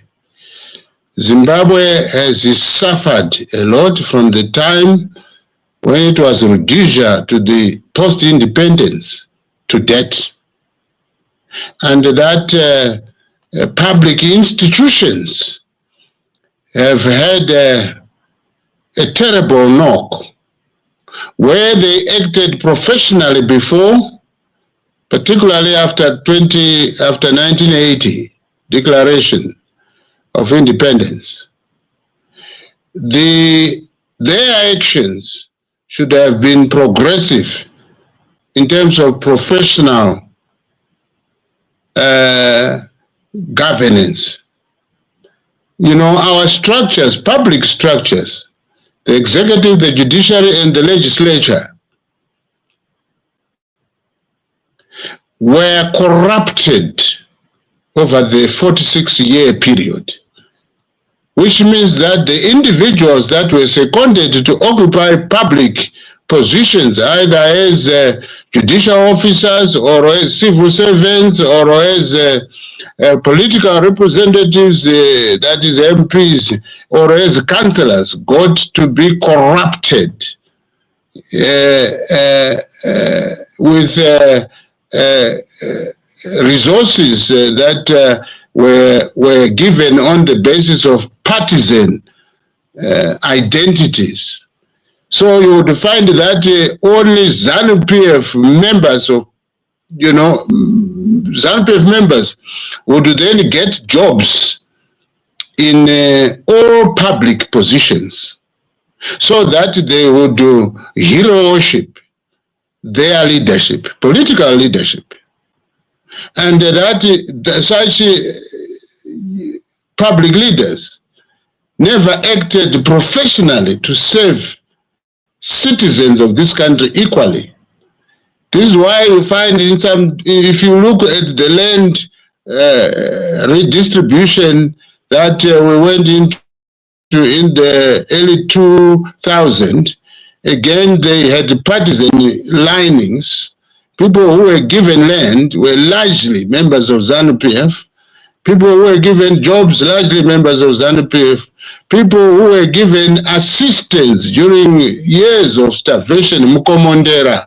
Again, people were given on the basis of their political card-carrying qualification, and that the chiefs and the sabukus and the councillors in the rural areas gave Mukomondera sustenance on the basis of partisan lines, and that anyone who did not belong to ZANU-PF political party was described as a mandu, an enemy, to be killed, to be denied public service. And all this was a process of corrupting public institutions, of making them ineffective, of actually making them unprofessional. So there is this need for Zimbabweans to create their constitutional republic right from the head itself, that is to say, to found a constitutional democratic republic of Zimbabwe, where the citizens of this country will gather to enact a constitution of their choice, and so that they begin to reconstruct their country. We need to enter that regeneration phase to establish afresh our systems, so that we have functional organs of state based on professionalism, on meritocracy, on really the value to serve this nation, as we once witnessed some dedication by some citizens. As I speak, citizens of my age and older may have witnessed some professionalism in the past, after 1980, and that value is still in the minds of senior citizens who should help the resuscitation of our institutions, so that the young into occupying positions in public office, they would be assisted to know the ropes of governance, and at the same time, the elderly generation putting down the standards that have to be attained. It cannot be done by the new generation because they've never witnessed professional conduct. They've gone to school, yes, but they've never been exposed to locally, to internship, to service organizations professionally, and to act in a manner that is free of corruption. So we would then need also to recall our citizens in the diaspora who have had exposure in systems that acted professionally and ethically more than those who remained behind.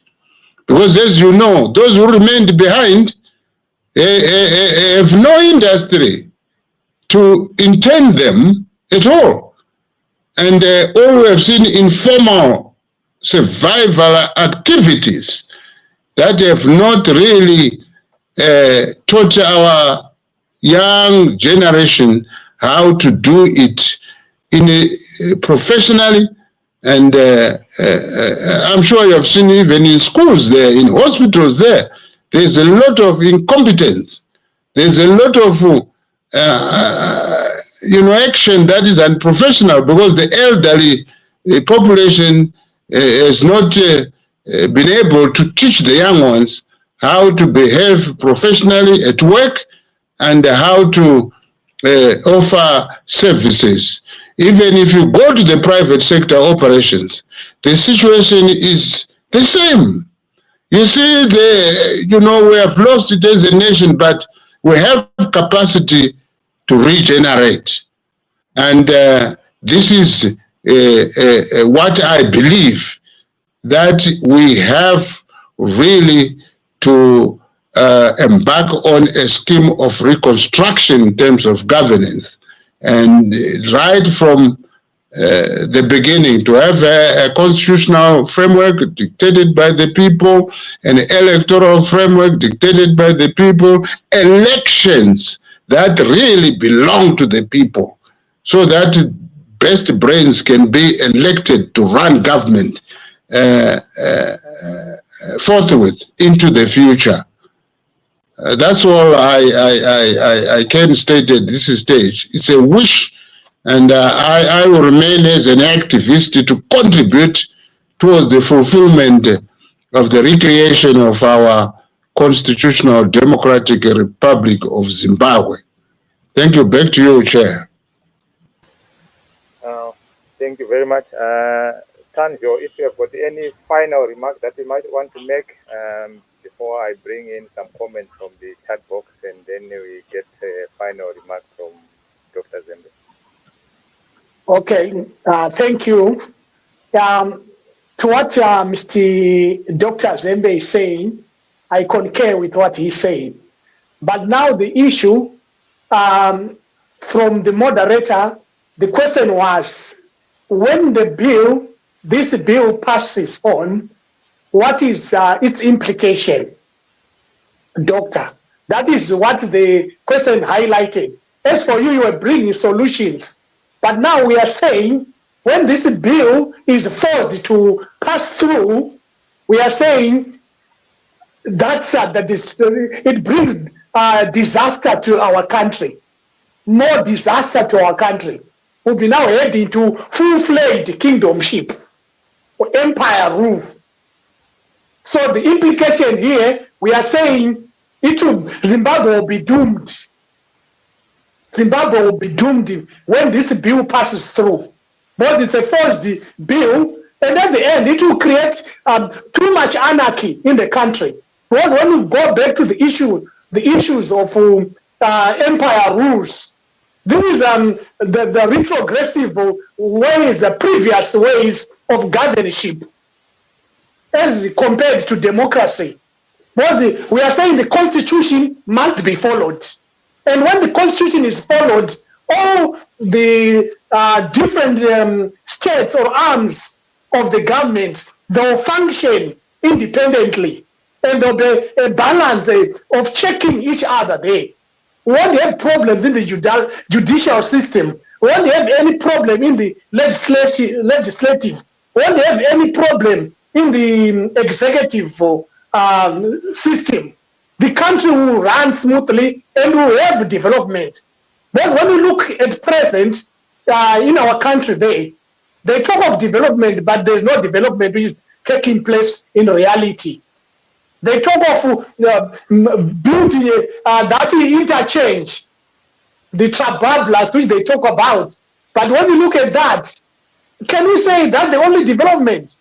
We need our country to move forward, to have proper development, to progress, not to continue to be going hayward. So we are saying the passing on of Cap 3 is disaster for our lives in Zimbabwe. Thank you. Thank you very much, Tanjo.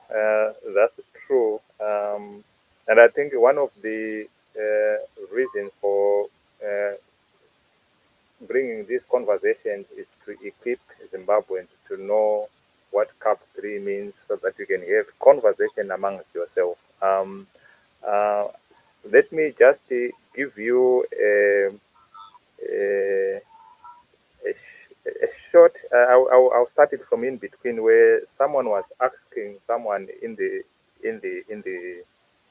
community there to say, do they know CAP 3? And it was disheartening. The conversation wasn't. It was quite disheartening. Tell me if you can hear anything. Yes, I'm hearing you. You know, Yeah.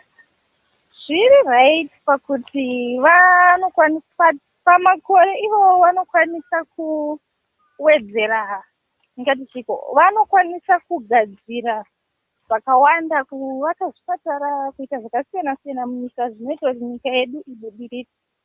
Alright, apa vataura zvokuti zvataura zvakanaka kuti vanokwanisa, but tombo ini handisi kuti ndikuopoza kana ndingotaurawo newe zvangu, just like normal conversation. Ko panonzi pane apfuura kozi like tongoti vari kuda kuwedzerwa handiti, but in short tongoti kubva 2017 vagara vangu vangoripo kubva pakabva munhu ndaumobvunza ndakanangana newe iwewe handinogara mumhondoro, unogara futi kurwura wakaenda kuchikoro wakapasa wakadii then inzaunzve ini ndida kubvunza kuti kubva 2017 yacho newe ndechipi chinhu chaunonyatsonongedzera wani kuti ichi ndakachiita nekuda kwekuti government yange ichitonga zvakadai alright chawakamboitawo zvako nekuenda kuchikoro kwese kwawakaitepo? Handina chandasindaita, ndikutozvitamburirawo zvangu. Hauna chawatoaita? handina chandatingaita kunze kwekuedeka kwada kutsova simple. Alright, hauna chawatwaita zvikunakidza nyaya yako. Alright, iwe hauna chawatwaita. Ko inonzi sorry. Ko ivo vachone vari kutungamirira kubva 2017 ndezvipi iwewe zvinhu zvaunoti zvakakufadza kana zvawakaona zvakanyatsoitika kana chaunonyatso appreciate besides kuakirwa chipatara chekumhondoro? Wezi ndohwanja vanhu vemumhondoro ndochinhwanja munogona kumensheni. Aiwa ndo chatakaonawo kuti but vanhu havasi kufa here vekumhondoro nekuti vakawakirwa chipatara? Vanhu vari kufa because mishonga hakuna. Saka iwewe wangochitaura kuti saka iwewe ndoda kudzoka kwauri paungochiti zvoni hazviri right kuti vanowana mamwe makore. Aita kuti ndizvozvo hazvo but nekuona kwatichinzwawo zvatetiona patv tinenge tiona kuti vari kuvandudza wani kune dzimwe nzvimbo. Sezvipi? Iwewe ngatitaure kusaidi kwako kunzvimbo yenyu kwete kuti alright tise aiwa kana tiri kutaura kunzvimbo yedu tinongo hapana sekutongotambura tiriko. So why is it like iwewe kufara wabvuma kuti aizve? Right. Handizvoka mange mutizvinzwa. It was a very honest conversation. Kubva munhu anga asingatomboziva kuti iyo cup 3 yacho chimbori chii, but otanga kuti vari kuita zvakanaka chete. But I like the line of discussion. How do you see it, Dr. Zembe?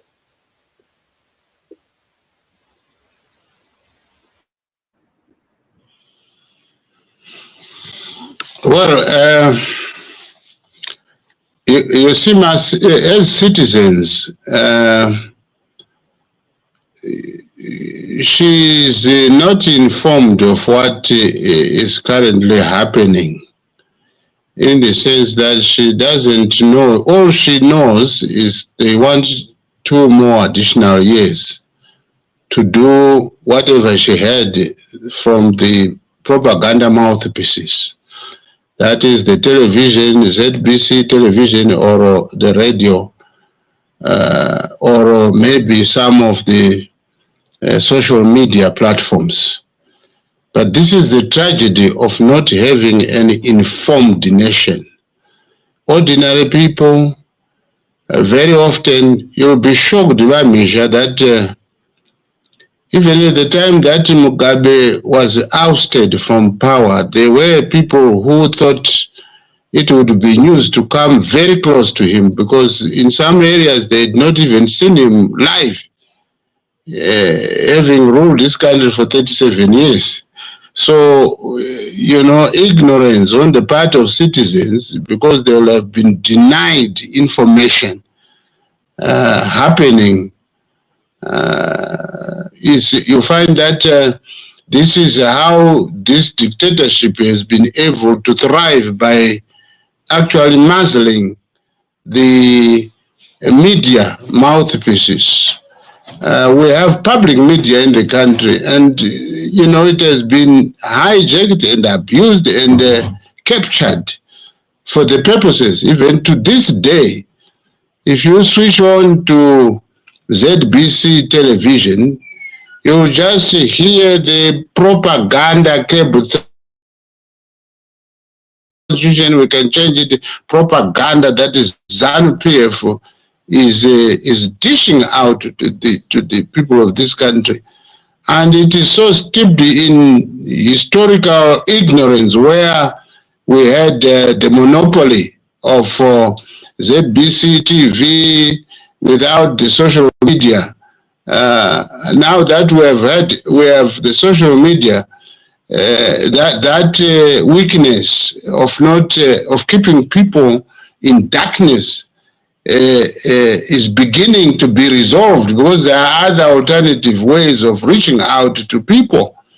And progressively, I wish if our people could be more and more informed, so that their public leaders may not lie to them, or may not act on their behalf in a manner that is retrogressive, that endangers their interests. So such a pocket of ignorance, you expect that to happen. And sometimes even to areas that are expected to be in the information technological highway, in urban areas, you still have people who are gullible or sometimes who may not know exactly what this such a development could mean. This is why we should intensify those who have gone to school and higher education, who understand the implications on society. That's why the informed should take the frontline position or the vanguard position, and let the citizens of this country explain to them some of the implications of such retrogressive developments as Constitution Amendment Bill number 3 of 2026. So it's symptomatic of the characteristics of dictatorships. They never become open to citizens so that they lead, so that they can abuse them and misrule them, and right into even their death chambers.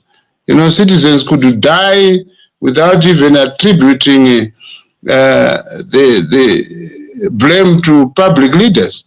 They may be, attribute that to their own fate or ancestors and so on. And so to these days, we also have the religion as a part of the philosophy to try and actually hoodwink the people.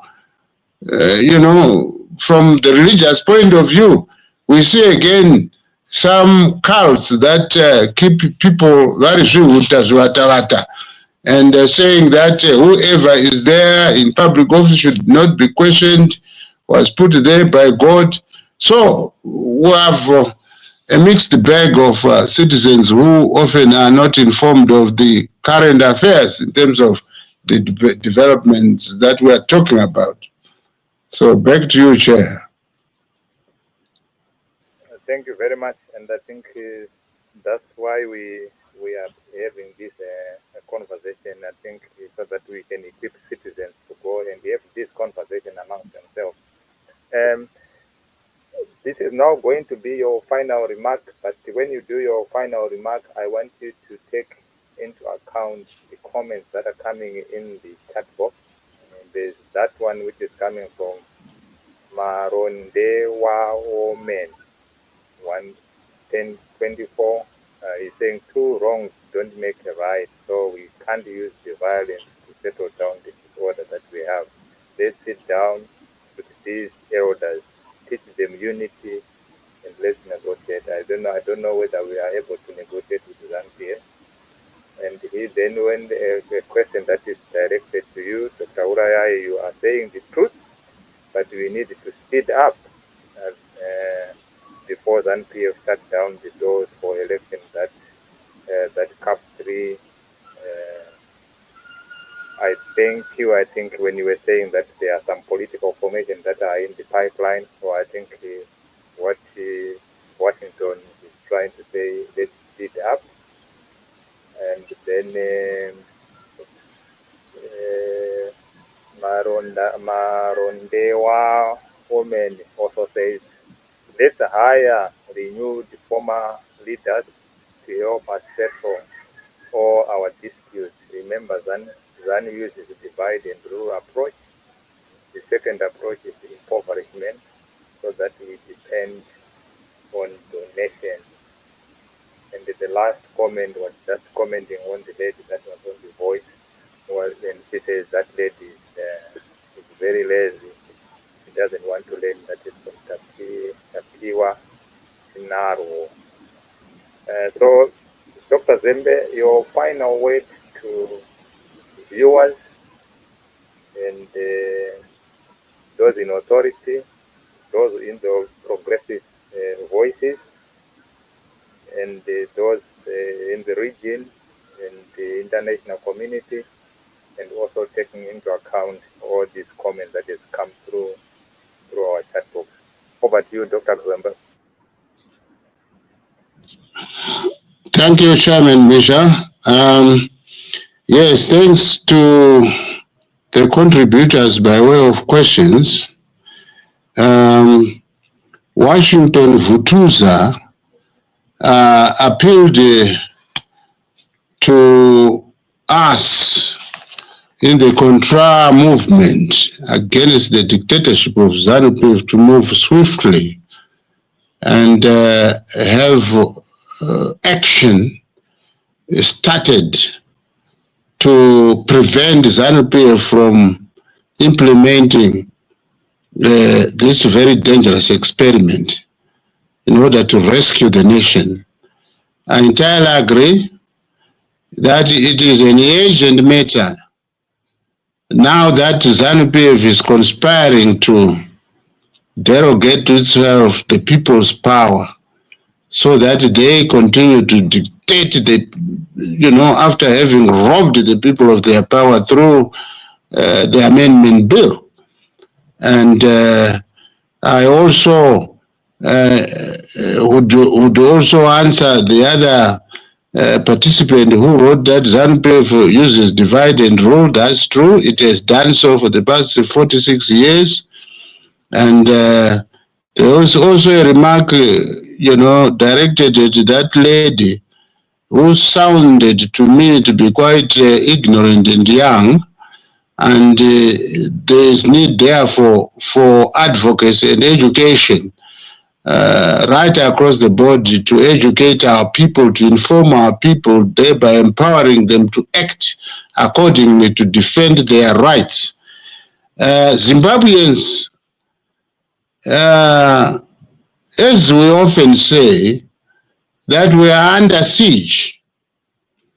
There's been an insurrection by an elite, some of us, Black Africans, who have occupied public office through the auspices of a political organization called ZANU-PF, and that they have embarked on a scheme, a violent scheme, to rob national resources, to plunder national resources for their own personal, selfish interests. They are using public office to steal public wealth for their own selfish needs, for their children, for their wives, for their associates. Yet the truth is that they have forgotten that any public office should be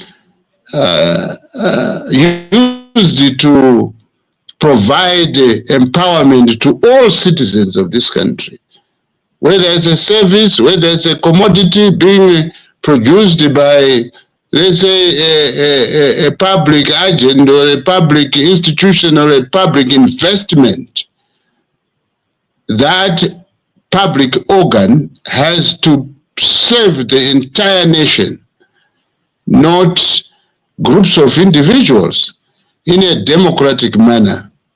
And therefore, Zimbabweans have to rise to the occasion and continue to be their own liberators. Nyika haitizi, uye nyika vanhu, saka vanhu have to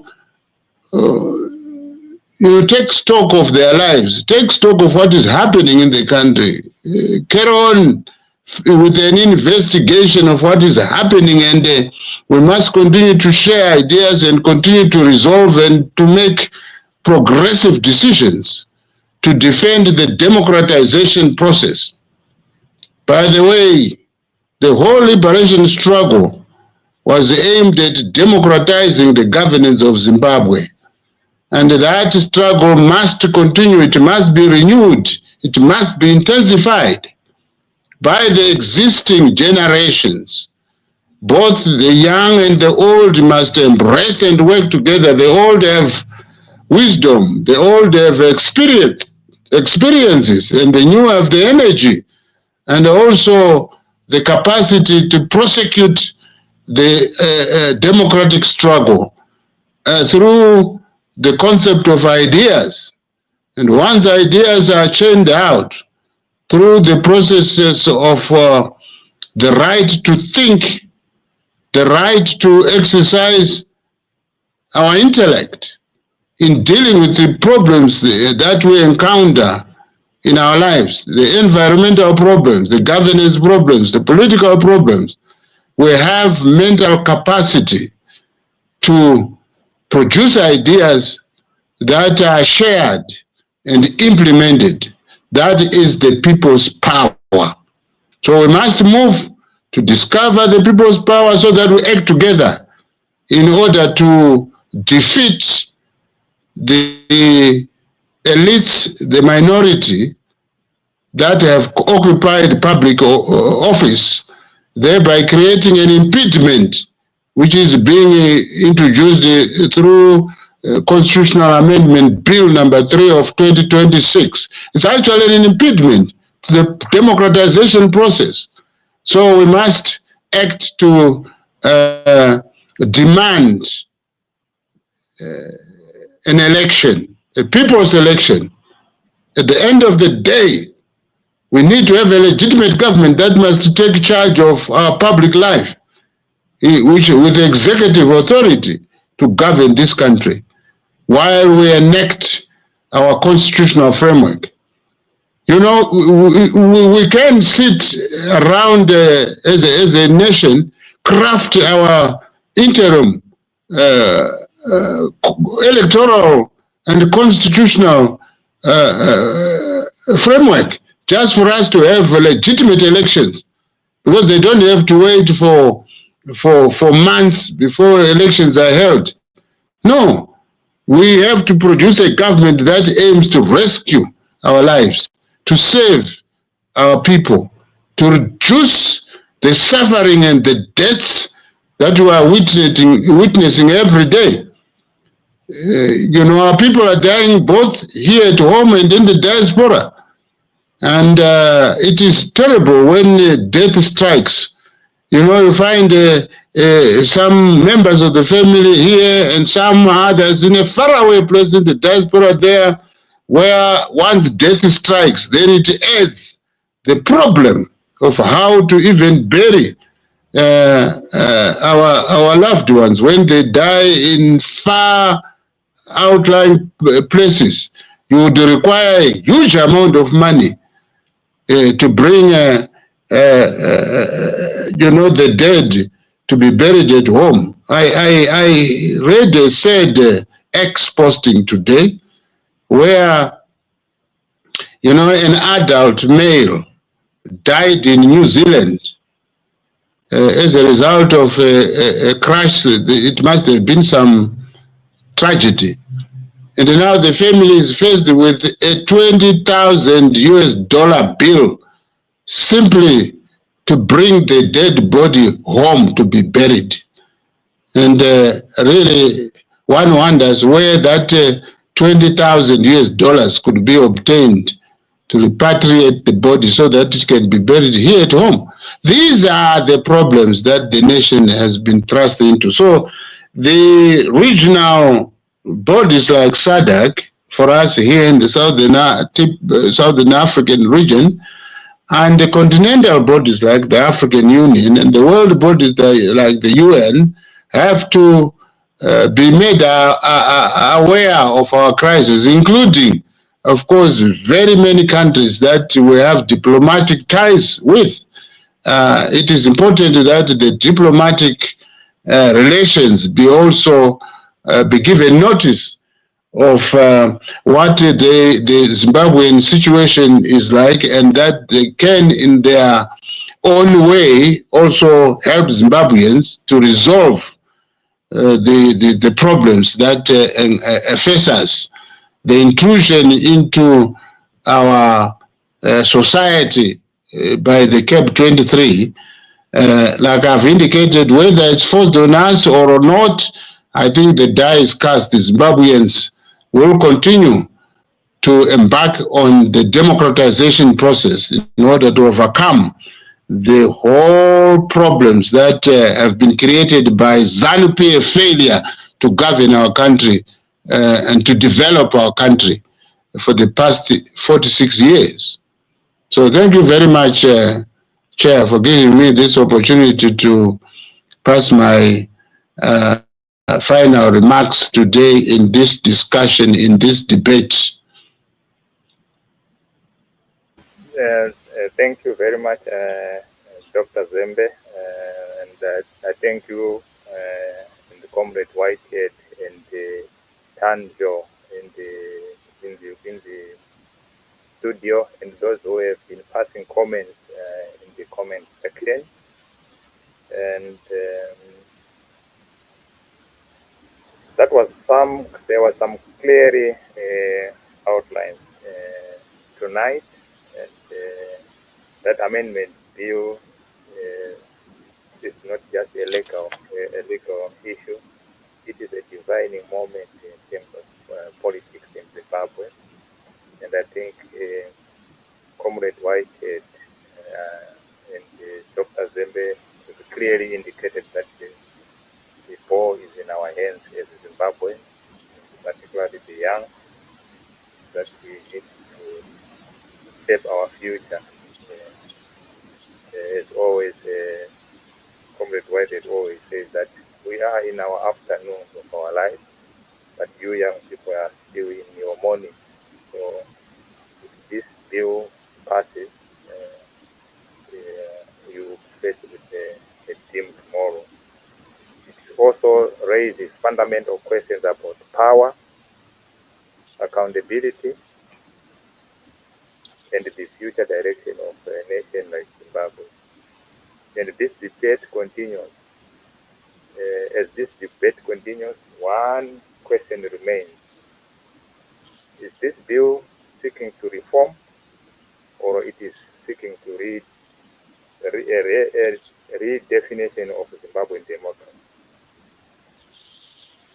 From all of us here at Champion Network TV, broadcasting on Mbire and NWG Global TV, I will say, stay informed, stay engaged. Let this conversation continue in your private spaces.